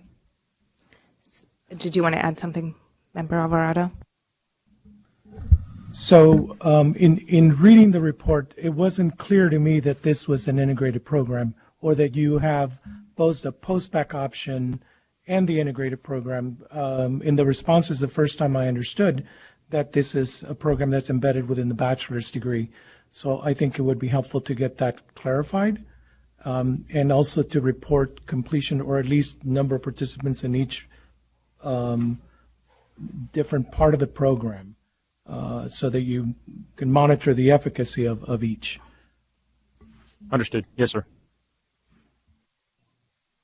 Well, and I would also, as an author of that report, like to apologize for not making it a little more clear that there are several points in a candidate's academic sort of career when they can enter the program. So as somebody also looking for a bachelor's degree, as somebody who just wants a credential, as somebody who wants credential and master's. So I apologize for not making that clear. Okay, it's always a learning process. That's part of it. This is an action item. Do I have a motion? Member Borges? With the addition of clarifying data regarding the credentialing versus the BA process and the completer data. All right, do I have a second? Member Crucia, all those in favor say aye. Opposed? Motion carries. Congratulations. Thank you for coming. We are going to take a very brief break. We are behind right now, but we do need to stretch our legs and take care of some things. So let's resume at 10:35. At item 11, which is the report of accreditation team. I hardly recognize her, but there's right here. To Stanislaus County Office of Education. Consultant Dr. Sarah Solari-Colombini will introduce this item. Joining her at the table is Institutional Representative Christine Sisko, Program Director, and joining by Technology Team Lead Julie McNeely, and I believe we have one other person at the table with us today. Right. Yes, thank you. You want to just show up? I'm Carolyn Viss, the Director of the Administrator Induction Program. Yes. Thank you and welcome. All right, does anyone need to recuse themselves? All right, Dr. Sarah Colombini, yes. Will you begin, please? Thank you, and good morning. And so I have our team lead is on my phone back with Vince, and she's working on her microphone. If that doesn't work, I can share her part. So I have that with me. So good morning, committee members. The Stanislaus County Office of Education sponsors 2 second-tier credential programs, a teacher induction program and a clear administrative services credential program. At this site visit, both programs were reviewed. As part of the accreditation cycle and in preparation for the site visit, consultation with the program and the team lead occurred several times prior to the visit. This site visit took place on February 25th through the 27th of this year at the Stanislaus County Office of Education. And this visit was conducted by the team lead, Julie McNeely, and 2 team members, Sandy Beller and Ricky Belshi. There were no unusual circumstances actually at the site visit itself. We did have some team lead and team member changes, but I'll go ahead and let our team lead refer to those because I know she's going to speak to that. Before handing this report over to our team lead, Julie McNeely, I'd like to appreciate the hospitality of the Stanislaus County Office of Education staff during this visit. The team was really able to completely focus on interviews and review the documentation and collect evidence because of the preparations of the Stanislaus County Office of Education. And I'm confident that this review resulted in a thorough review of the program. So thank you to Christine, Cisco, and Carol and Vis for a productive site visit. So it's now Julie McNeely's responsibility to share the report and the recommendation based on the team findings. Julie, are you with us? Julie, let's see. Okay, so I have Plan B. And she is with us. Her microphone's not working is the problem. And so Vince is trying to walk her through the microphone end. And as you see him back there on my phone. But she had mailed me her report because we have Plan B. Okay. All right. Thank you very So much. let's go for it. So she says, good morning, committee members. I would like to begin by thanking my tremendous site visit team, Ricky Belshi, Sandy Beller, and our consultant, Sarah Solari. These highly professional educators were asked to participate in this review with limited preparation time. They are to be commended for going the extra mile in their preparation and commitment to provide a seamless review for Stanislaus. My sincerest gratitude and appreciation is also extended to Christine Cisco and Carolyn and her staff, as they were tremendously accommodating and providing every member of our site team with the information and support needed to facilitate our site visit. Their responsiveness to the changes in the site visit team was extraordinary, as they were readily available to answer questions and provide additional evidence for the new site team members. Thank you, Christine. One of the greatest strengths of the Stanislaus County Office of Education program is their cohesive collaboration among all stakeholders. It was evident throughout the visit that this team was an integral component of the educational services provided throughout this County Office of Education. Every member of this interconnected team provides support in their unwavering commitment to ensuring the positive impact on the teaching and learning through their teacher and administrative induction programs in every Stanislaus County school. Throughout our interviews, we heard program participants at every level express their dedication to making a difference in the lives of their students. Scully is truly committed to ensure that reflection is at the heart of every aspect of the Stanislaus County programs. Every program component is implemented to push candidates and mentors toward improvement based on stakeholder feedback and data. This commitment to excellence and the continuous improvement process is foundational to the unit and its programs, as Stanislaus ensures that they truly make a positive impact on the lives of their administrators, teachers, and students. As a result of the evidence gathered via interviews and documentation, the site visit team unanimously recommends accreditation for the Stanislaus County Office of Education. Congratulations to Christine Cisco and her team. Thank you. Well read, and thank you to Julie McNeely out there for sending your report ahead of time so that we could read it online or over the waves. We now invite the institutional representatives to briefly comment about the visit. This is not a time to argue the findings, but to share any comments about the visit or any other information you'd like the Committee on Accreditation to hear. Well, I think first I'd like to push it. Yes. Oh, there it is. The light actually lit up. Thank you for having us here, and we really want to thank the site visit team for joining us. It truly was a celebration of what we do for our teachers and our administrators in the induction programs. It was one of those where it all came together, and we weren't feeling like we were being evaluated. We felt like we were being supported and truly looking at the continuous improvement cycle for us, not just our teachers and our administrators. So thank you to Sarah and to Julie and to the whole team for coming and really experiencing our day-to-day life and our day-to-day culture. We're very lucky to have a supportive culture at our County Office of Education and the importance placed on induction for the retention of candidates in their placements, whether it be an administrative role or a teaching role. So it was a fantastic experience, and I didn't know if Carolyn has anything she'd like to add. Not to dispute the findings of the report at all, one of the highlights that you perhaps read and noticed yourself was the strength of the quality of the coaches, both in the teacher induction and the administrator induction program. And over, that is something that we hear on the day-to-day from our candidates, and something that was loudly shared as well with the site visiting team. So again, just a very supportive experience with that team, and hats off to them. Thank you. And I would like to recognize, because they wouldn't come sit at the table with us, but Allison Beach and Gina Smith are two of our key team members, and they're here in the audience today. But truly, without the team, this program wouldn't happen. It definitely takes a team. I would like to offer the COA this opportunity to ask any clarifying questions or make comments. Member Chikowski. Hi, everybody. Congratulations on what sounds like a really stellar program, and I work in induction too.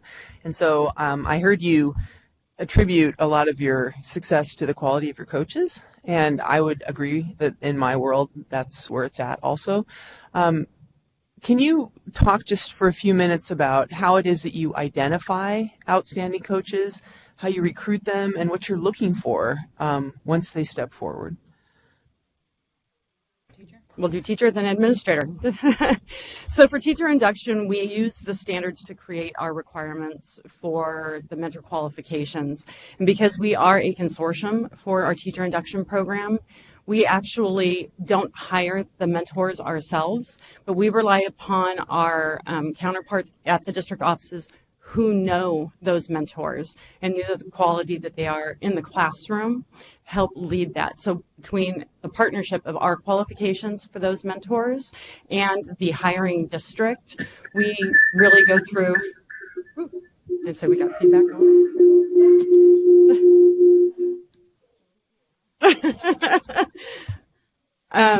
We really come into a partnership about that. Plus, we have feedback that we receive continually throughout the year and actually over the years about our mentors, and we utilize that not only to support them in their development as a mentor, but to have one-on-one conversations and supportive collaborative conversations with them to help them continue to grow in an individualized manner. So we really work in that partnership between us and the district and the mentor, because we also have union involvement as well. So it's really, again, that partnership for the teacher induction program.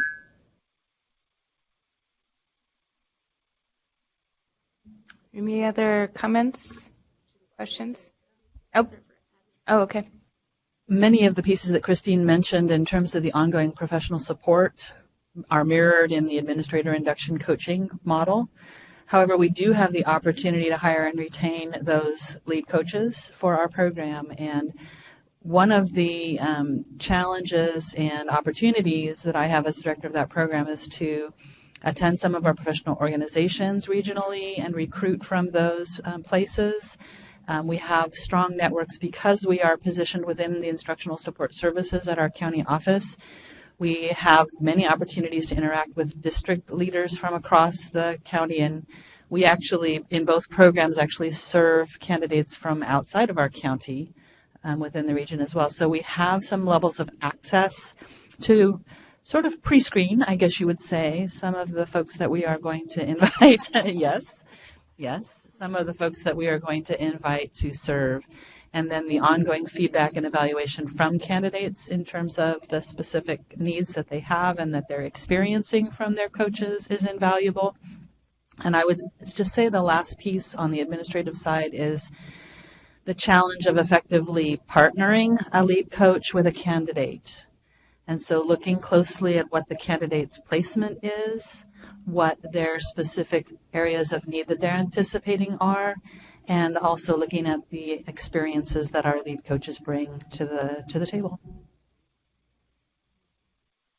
Member Alvarado. Congratulations. Completely agree on the coaches part, but I think leadership matters. And in the short time that I've been in the COA, programs such as yours that were under the old standards sometimes struggle to make the transition to the new standards and ensure that candidates have individualized experiences. And you made that happen in spades. So congratulations. And again, I think it's a whole team effort, and it really shows. That sounded like a motion to me. This is an action item. Motion by Member Alvarado. Do I have a second by Member Tchaikovsky? All those in favor say aye. Opposed? Motion carries, and congratulations. Well done. Yep. All right.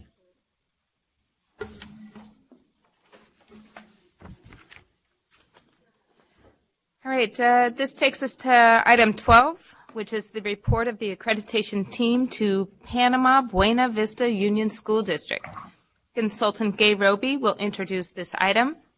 Joining her at the table is team lead. Is Jennifer here? Oh.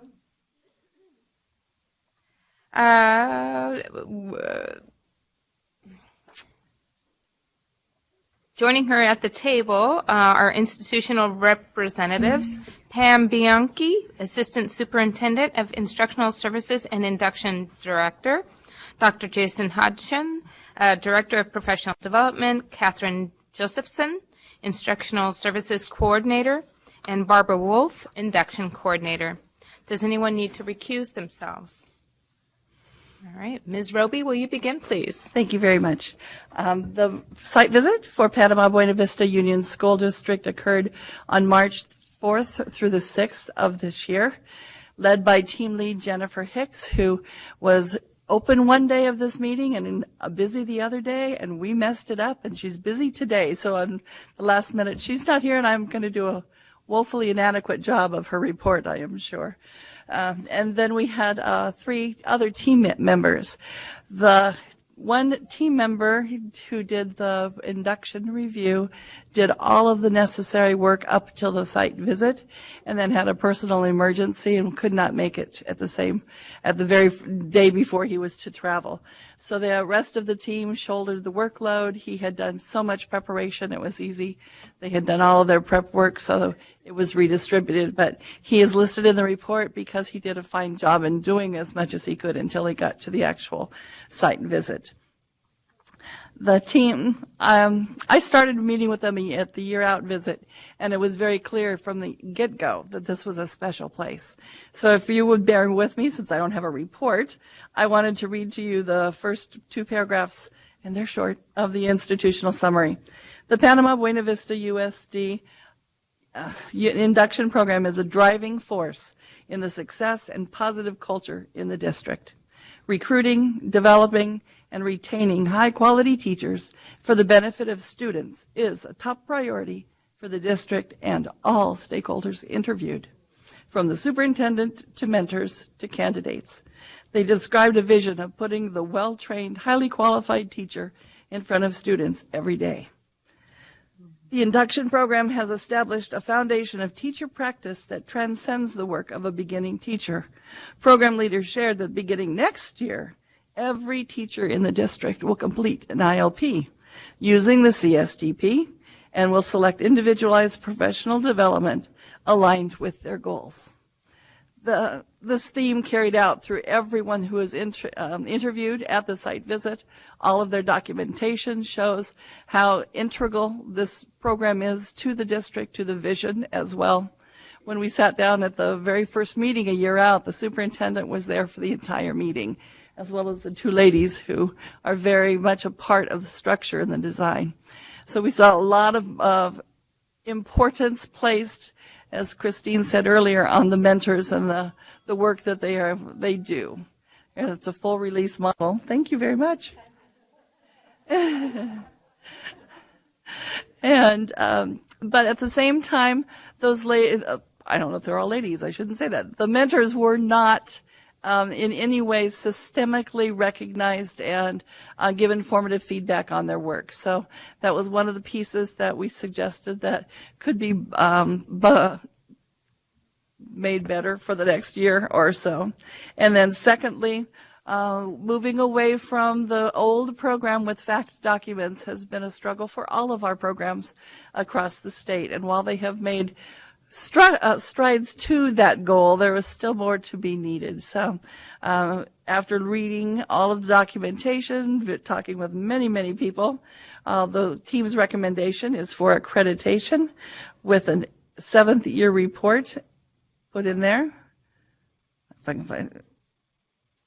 I'm trying to find words. And the 7th year report would cover those two pieces, that how they are as a unit recognizing and providing formative feedback to the mentors, as well as how they have fully stepped away from the fact documents and are working with the ILP as the sole documentation that is required of a candidate.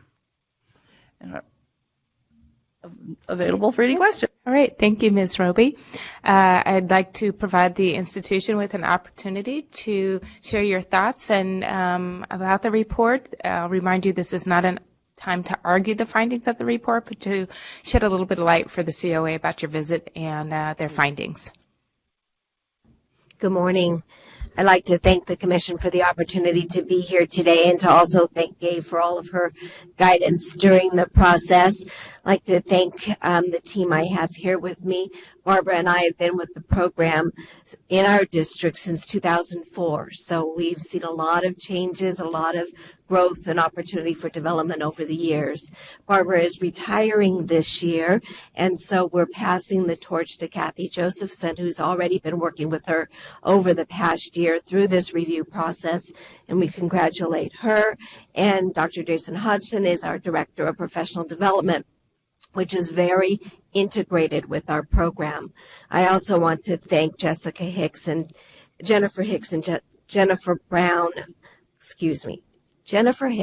Jessica Brown, who were with us during this review process. It was an opportunity for us to continue to learn and to grow, and to that's what we're really all about for students, for teachers, for our administrators.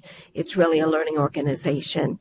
So with that in mind, we appreciated the review.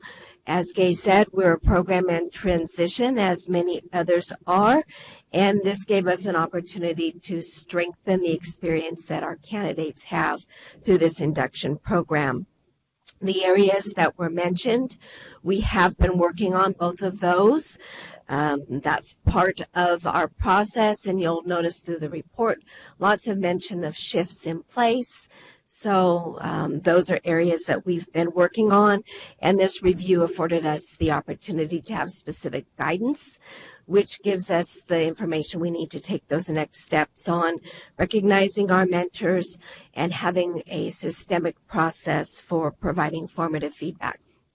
We have systems in place for mentors to be evaluated by the candidates. We get lots of input. There are lots of surveys, but there are some little tweaks and some specific things that we can do to strengthen that. Appreciate that opportunity, as well as the role of our ILP in the process. We are very excited. We have teachers who have been working actively this spring on developing their ILPs for next year, and we've had hundreds of teachers participate in our Panama Buena Vista University this year. And we see that only growing and strengthening. And in that way, we've been able to provide very tailored, differentiated professional development for our candidates, as well as all of the veteran teachers in our district. So we appreciate, again, the opportunity for the review and are looking forward to continuing to grow as we take this program into the next 15 years. So thank you very much. Terrific. Thank you for your comments. I'd like to open the floor up to the COA members. Do you have any comments, clarifications, kudos? Well done with your report, Ms. Roby. All right, well, this is an action item. And do I have a motion? Motion by Member Alvarado, a second by Member Crecia. All those in favor say aye. Opposed?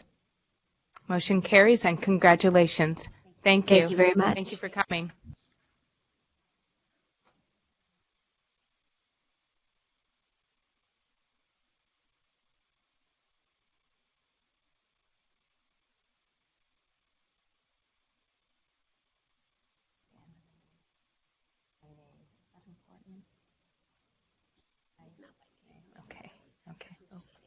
Okay. We do thank everybody.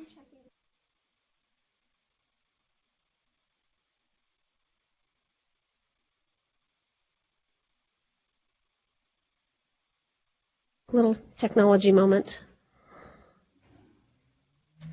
Gave you a Chris, chance to say goodbye. Rise. Oh, is that San Diego? Looks like it. All right. Terrific. Great. Michelle, they're on. So item 13 is the report of the required 7th year report by San Diego County Office of Education. Consultant Gay Roby will introduce this item. Joining her via technology are institutional representatives Chris Rising, Executive Director of HR, Dr. Shiva Jones, Director of Teacher Effectiveness, and Jeff Warshaw, Executive Leadership Coach. Does anyone need to recuse themselves? Ms. Roby, will you begin, please? Thank you very much. The San Diego County Office of Education held their site visit in March of 2018 and didn't present until May of 2018 at the COA meeting. And they used that time very wisely. If you were here at that time, you will remember Chris Rising and Jeff came and talked about this is what we're going to do and provided the plan already developed and already starting to be moved upon at the county offices. There are 2 deficit pieces that were found where the team was unable to find evidence of a unit level oversight in the credentialing program because of housing in 2 different divisions. And so they had worked a plan that those divisions are now best buds and work together quite well in the county office. And then secondly, the continuous improvement piece. Well, the evaluation pieces were there. They were at the program level and not yet at the unit level. So having met the standard of the first one helped in meeting the second stipulation as well. The report from last May is an appendice at the end of this report, as well as their current up-to-date version of what they have done in living out the report that they had planned last year. So it is a 7th year report. They had full accreditation, so it is mostly an acceptance of the work that they have done and an acknowledgement. Thank you. All right. Thank you, Ms. Roby. I'd like to provide San Diego County Office of Education representatives to comment or share anything you'd like with the COA at this time. Thank you and good morning. We appreciate the opportunity to speak with you. As you saw with the document we submitted, we have moved forward on the plan that we shared last year around the 2 standards that were met with concerns. Common Standard 1 around institutional infrastructure and Common Standard 2, continuous improvement. On the document we gave you, we've listed, Common Standard 4, see I just did it. We've listed it as Common Standard 2 because it's the second standard that we're addressing, but we acknowledge it's Common Standard 4, continuous improvement. Since we met with you last year, I can tell you that, well, let me take a step back. When this site visit happened here about a year ago, and a little bit of time before that, this organization was going through some substantial transition in terms of leadership. New superintendent, and as of July 1, 2018, we have an entirely new cabinet. So the transition has occurred successfully. I think we're moving forward in a very positive way here. You have an org chart that we included because we think the transition is such a part of the story of our site visit that lays out the different divisions and the new assistant soups at each division. What I want to let you know is that we have indeed implemented this structure. We did recognize that the unit level was not communicating as it should have. We were functioning well, but we were functioning individually. And as we said last time when we visited you last year, the report was tack sharp, dead on. It gave us great feedback and has moved us forward. And we believe it's made us a better program. But at the unit level, we are collaborating deeply. So what I'm going to do is, well, first, thank you again. The process worked for San Diego County Office of Education. We feel like we're moving in the right direction. And I'm going to hand off to the smart people next to me to continue the discussion. So thank you. You have in front of you the report update along with the response to last year's report, so that's in there. And then we also included evidence that shows the meetings that we've had. But I do want to say that it's been really a great process to go through this, because now we went from just focusing on a task which was preparing for a site visit between two different departments to now we really are buddies. Sometimes we'll even eat lunch together in the cafeteria. But we also really collaborate, and we do a lot of problem solving together. And Jeff's going to share in a moment some of the things that have happened that have really impacted the entire unit in a very positive direction, because we now have our quarterly meetings with the admin programs as well as the induction program, AASE, and designated subjects. We have our quarterly meetings, but along with those quarterly meetings, we have members of SLT on the HR side and on the Learning and Leadership Services side who attend, and they take that information back to SLT. And between that and the new leadership and just the whole collaborative process, it has really had a positive impact. So with that, I'm going to pass it on to Jeff. Thank you. Yeah, I mean, I would echo the things that Shiva and Chris have just said in terms of just the relationship building that's happened across the unit. Our 5 programs are now really one unit in a way that is much more cohesive than it used to be. Those quarterly meetings are yielding a good opportunity to leverage the collective intelligence of the different teams and to benefit from the best practices that are occurring throughout the different programs that we have. In your packet, we won't go through all the details of the different agendas, but we wanted to provide some artifacts and evidence of the kinds of conversation and learning that we're doing together and the coordination of our services. I would just draw your attention maybe to the very last agenda item or agenda document dated April 22nd, where we spent some time unpacking some common survey results. One of the things we tried to do to be responsive to the feedback and the learning from the visit last year, really aligned to Common Standard 4 around continuous improvement, was to be more coherent and more coordinated in the way that we gathered feedback from our stakeholder groups. And so the synthesis of that learning is captured in the notes from that April 22nd meeting. And it's really something that I think added significant value to all 5 programs. So we've been very pleased to be able to have the opportunity to coordinate, and found it to be just a real value add for the entire unit. And one of the things that resulted out of this collaboration was we agreed as a unit that we needed to change our learning management system, because what we had just wasn't effective on the user end or effective enough. And so that actually went to SLT, and now the entire unit is looking at bringing in a new learning management system, so that we're really bringing value to whatever services that we provide, whether it's to other educators or to students or among our colleagues. So that has been a very, very positive development, and that's been a result of this work here. So the last thing I would add is Shiva made a comment about having lunch together. As makes you all smile, I do think the world functions around relationships, and that is the essence of leadership in a lot of levels. So the fact that we are able to sit together and challenge each other and be a critical friend and be focused on improvement and solution oriented is a big transition, a movement of the needle from a year ago to today. And the fact that we are also a standing agenda item for cabinet, which we call SLT here, speaks to the way we're trying to be more cohesive in communicating vertically and horizontally. And I think with that, we just want to say thank you again, because it's really helped our organization. Thank you so much, and thank you for the very thorough report and artifacts. It was very helpful in creating a picture of the dynamic work that you're doing, and I agree, leadership does matter.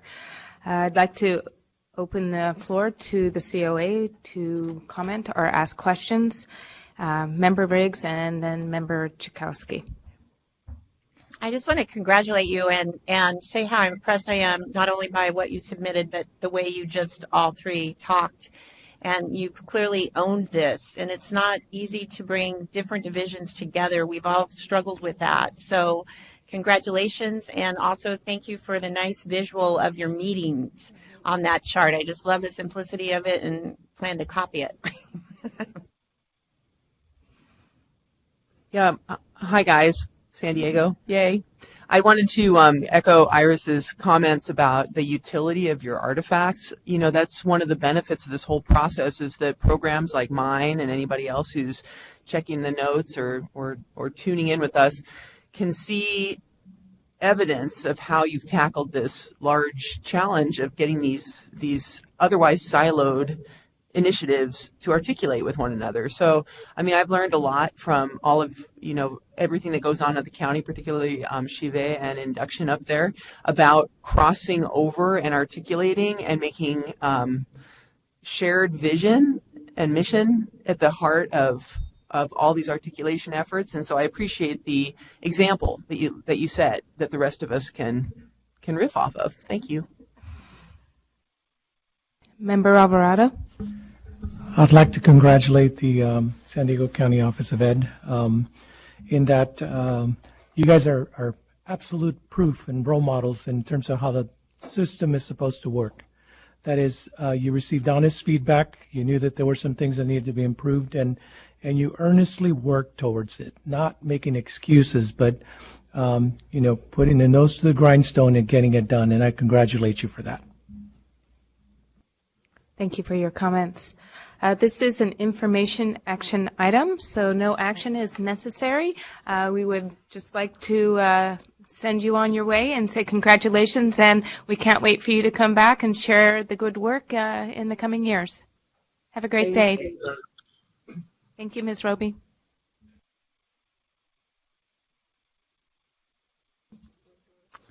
All right, that brings us to item 14, which is the report of accreditation team to San Diego Christian College.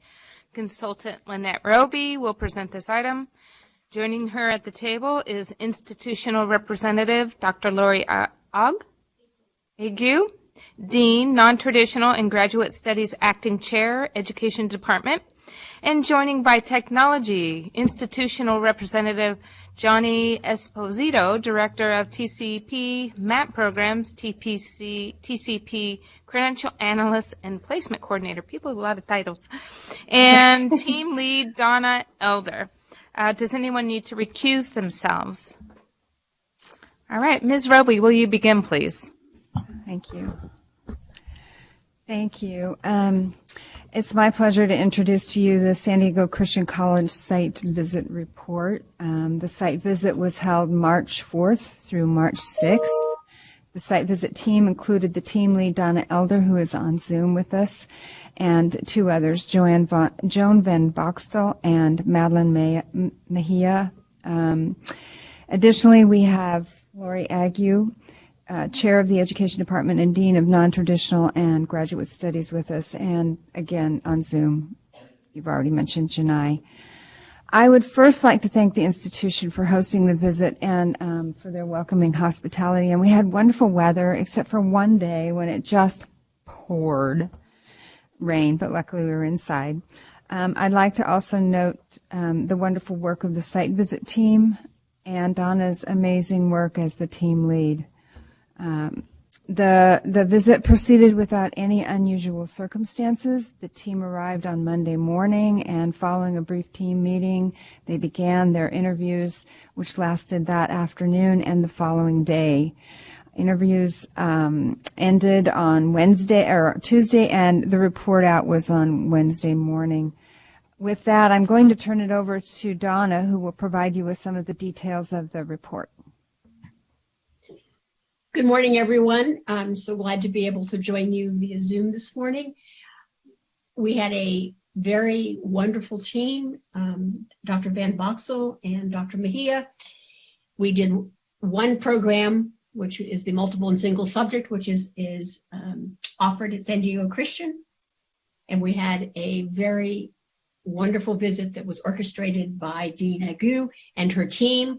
They made our visit very easy. We had a very wonderful schedule that made it clear and able for all of our team members to be able to find all of the information. We reviewed all of the documents in their website, which provided us with a great deal of information. And I want to reach out and really thank them for how well they continued to work on their website, because there were transitions happening, like Cal APA being introduced, new documents being developed by the group as we were planning and before our visit, and they continued to add documents for us so that we had all of the current documents that made it an excellent way to visit. All of the program standards were met, and I wanted to talk about a couple of strengths of their multiple and single subject program. One area is that their students receive very personalized and continuous monitoring and information about their program and are moving forward. The other is they're very committed to the Santee community and providing for that community and their partners high quality teachers. As we talk to people, what we heard from their partners and where their students are placed as teachers was the quality of teacher that are entering the schools in Santee. The other interesting piece that I think was a real strength of their program is the relationship that was built between their master teachers and their student teachers. And all of the master teachers that we talked to, they continually said how well prepared the candidates came into their classroom and how they really moved right into being a sort of in a co-teaching situation with the teacher, and that they really had information. And the other that we heard from partners was how responsive San Diego Christian was when they gave ideas to them about improving their program. So it wasn't that they just gave an idea and nothing happened, but one of the strengths is the advisory board and other partners shared with us throughout the visit was that they could actually see action very quickly about feedback that they received. For the common standards, all common standards were met except common standard 4, which had a meet with concerns, and the area that we really asked them to focus on was the idea of taking all of the great data and feedback that they have and thinking about putting it into a systematized way to review it. So they have lots of data, they review it at various spots, but was the idea of making it into a systematic piece so that they are looking at their data across and annually across all of the places that they have it collected. And it's very obvious that they're about continuous improvement. And so we know that that step will happen as they move forward. The team's recommendation is accreditation. Thank you for that report and for your service as team lead.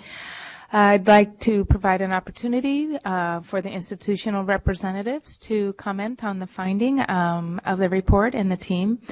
I'll remind you that it's not a time to argue the findings, but just to shed a little light on the visit itself.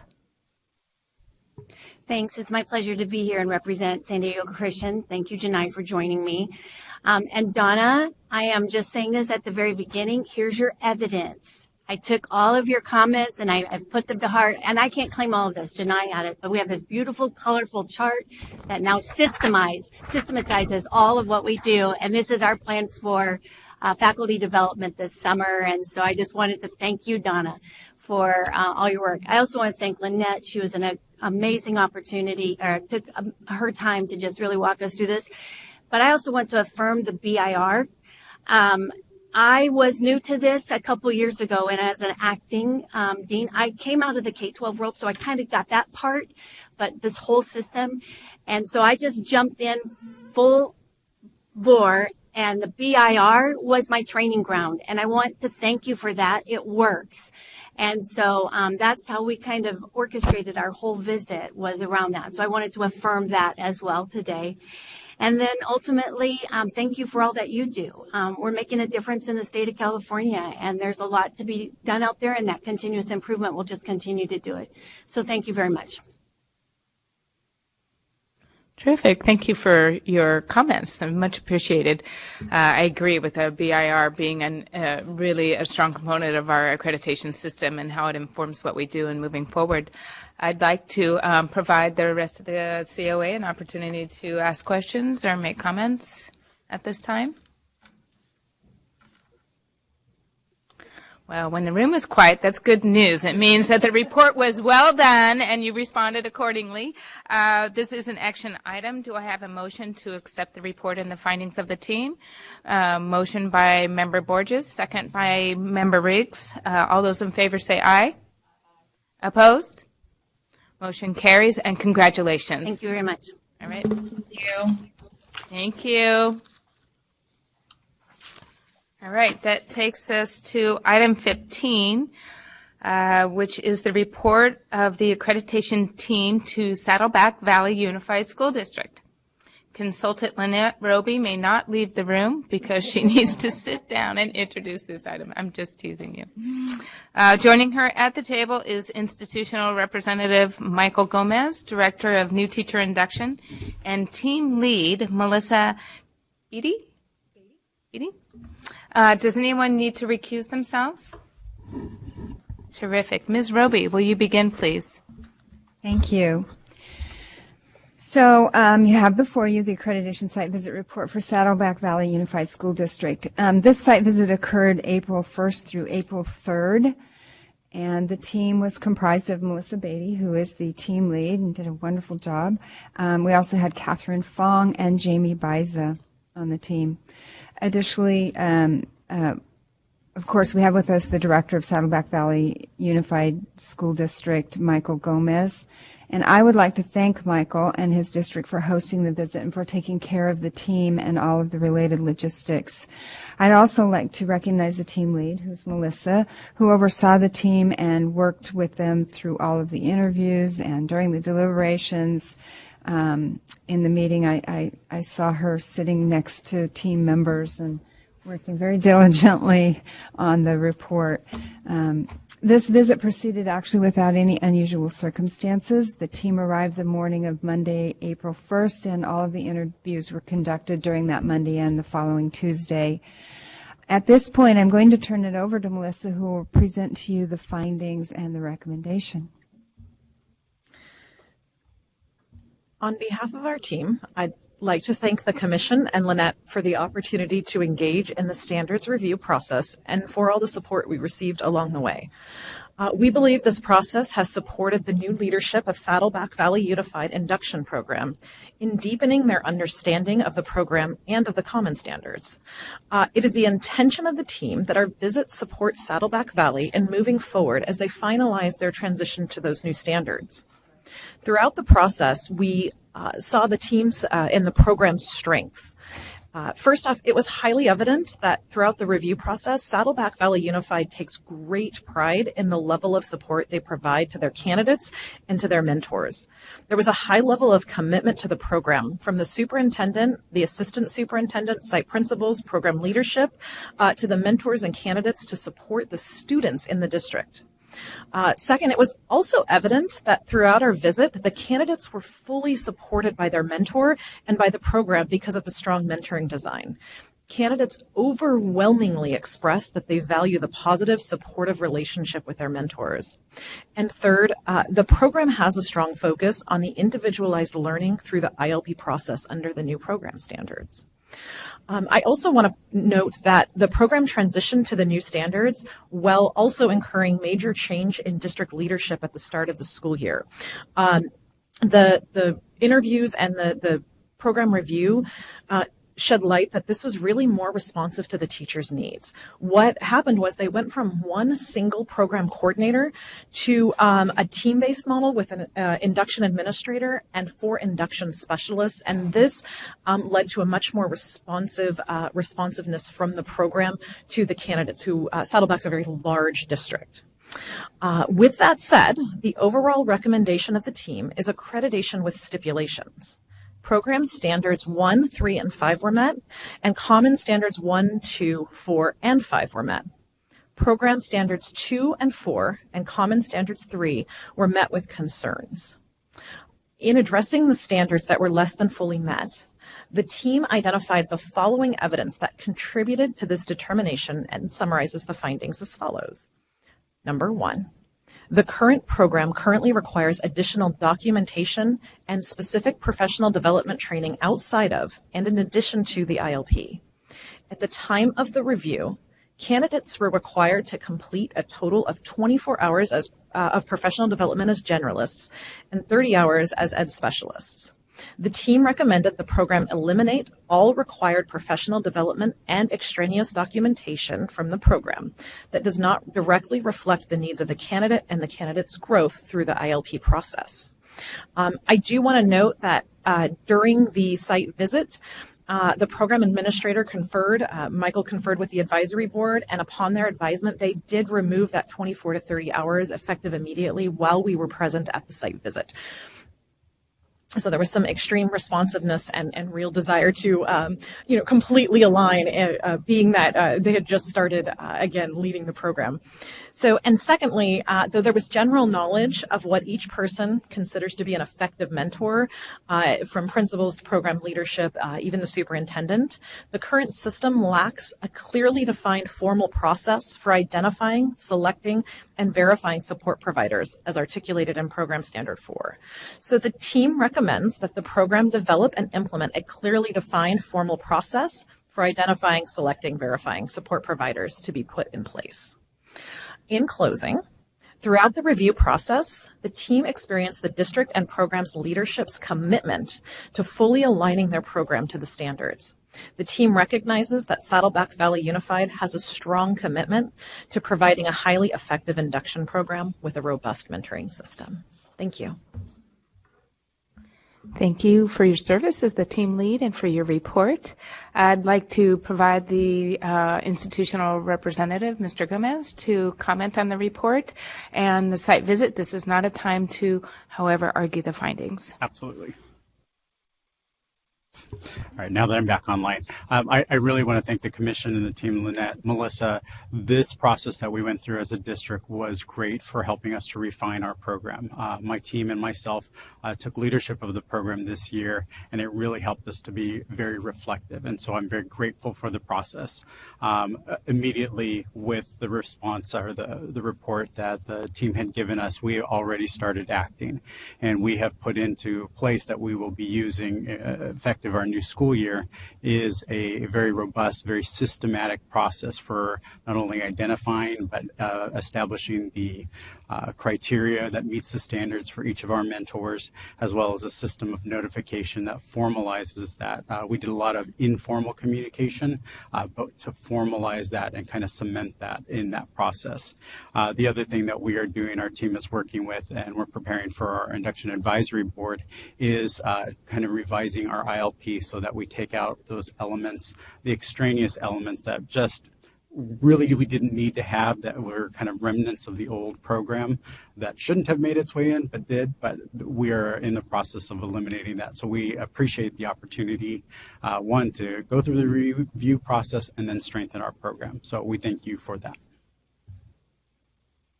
Terrific. Thank you so much. I'd like to provide the COA this opportunity to ask questions or have comments. Yes, Member Riggs.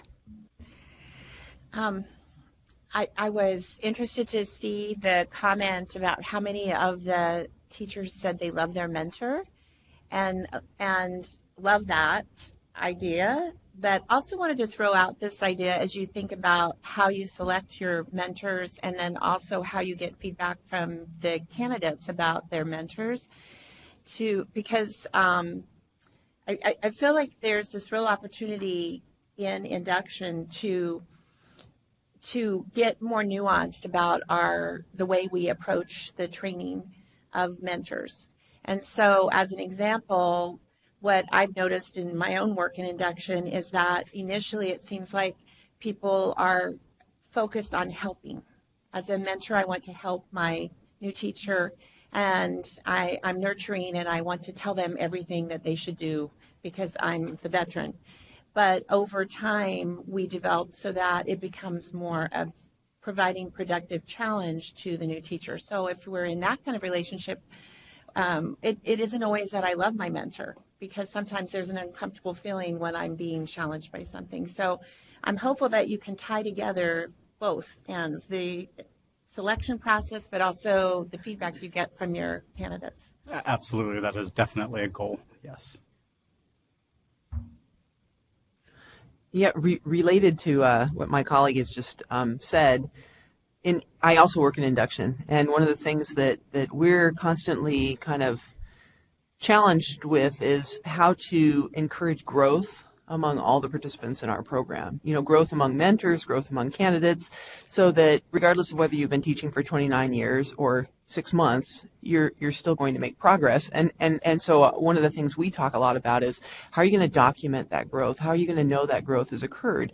So as you jettison these unnecessary assignments or whatever they are, requirement paperwork, you have to keep some in there, because without those, you don't really have a basis for kind of bringing mentors and candidates together around this fulcrum. You know what I mean? If there isn't that third point or the evidence of growth, then there's kind of like this weird pseudo relationship that's just about your affect, and it's not so much about student learning or academic achievement. So I sympathize with the challenge, but I think that it's a worthy quest.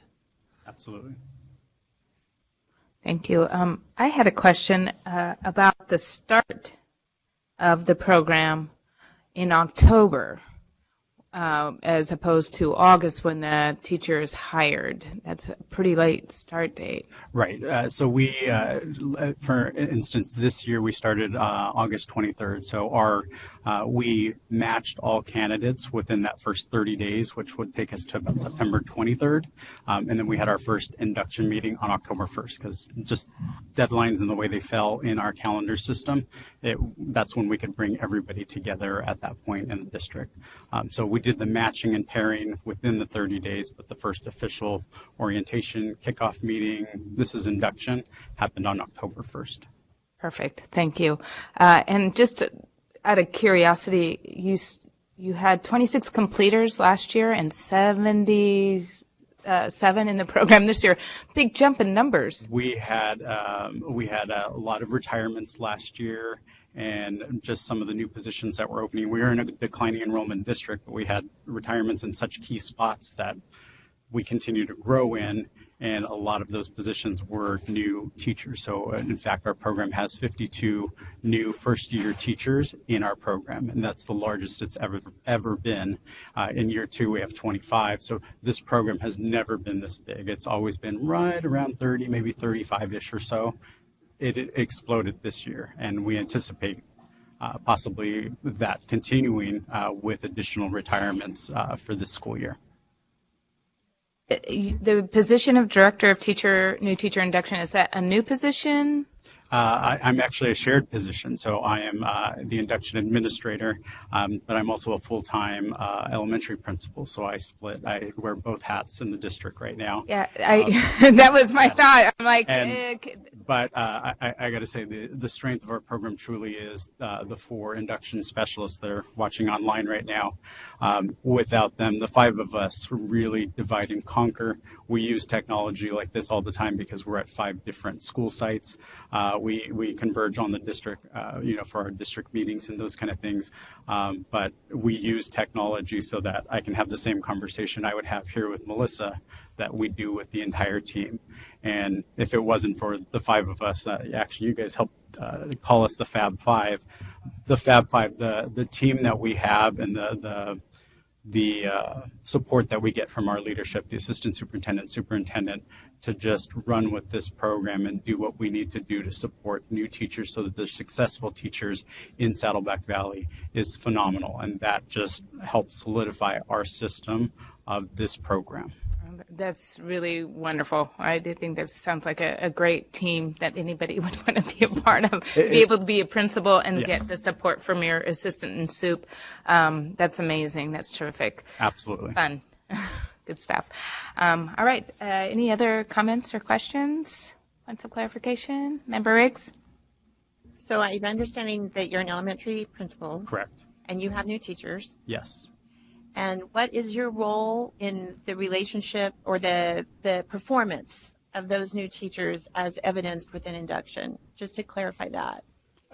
I'm sorry, can you clarify for me? Well, what I'm actually asking about, just to put it on the table, is when I'm a new teacher, how is it that what I reveal to my mentor is kept from the evaluation process of me retaining my job?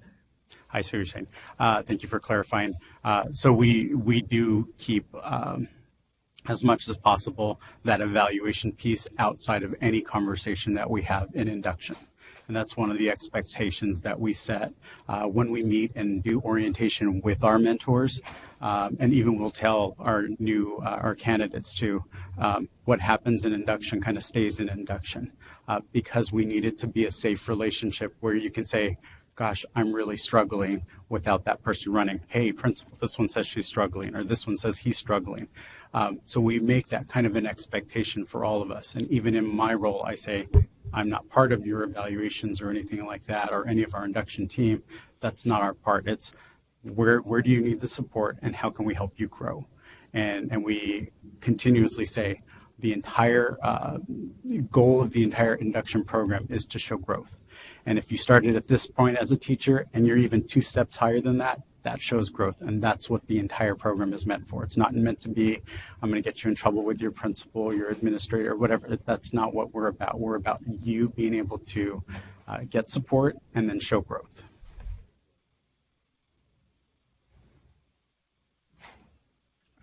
That's well said. This is a action item. Do I have a motion? A motion by Member Alvarado, second by Riggs. Motion to accept the report is carried. And congratulations and thank you for coming. Thank you so much. Appreciate it. Oh, all those in favor say aye. That's right. Opposed? Okay, I just was like speedy there. Thank you. It must be getting close to lunch. Thank you. That's what a co-chair is for. Yay!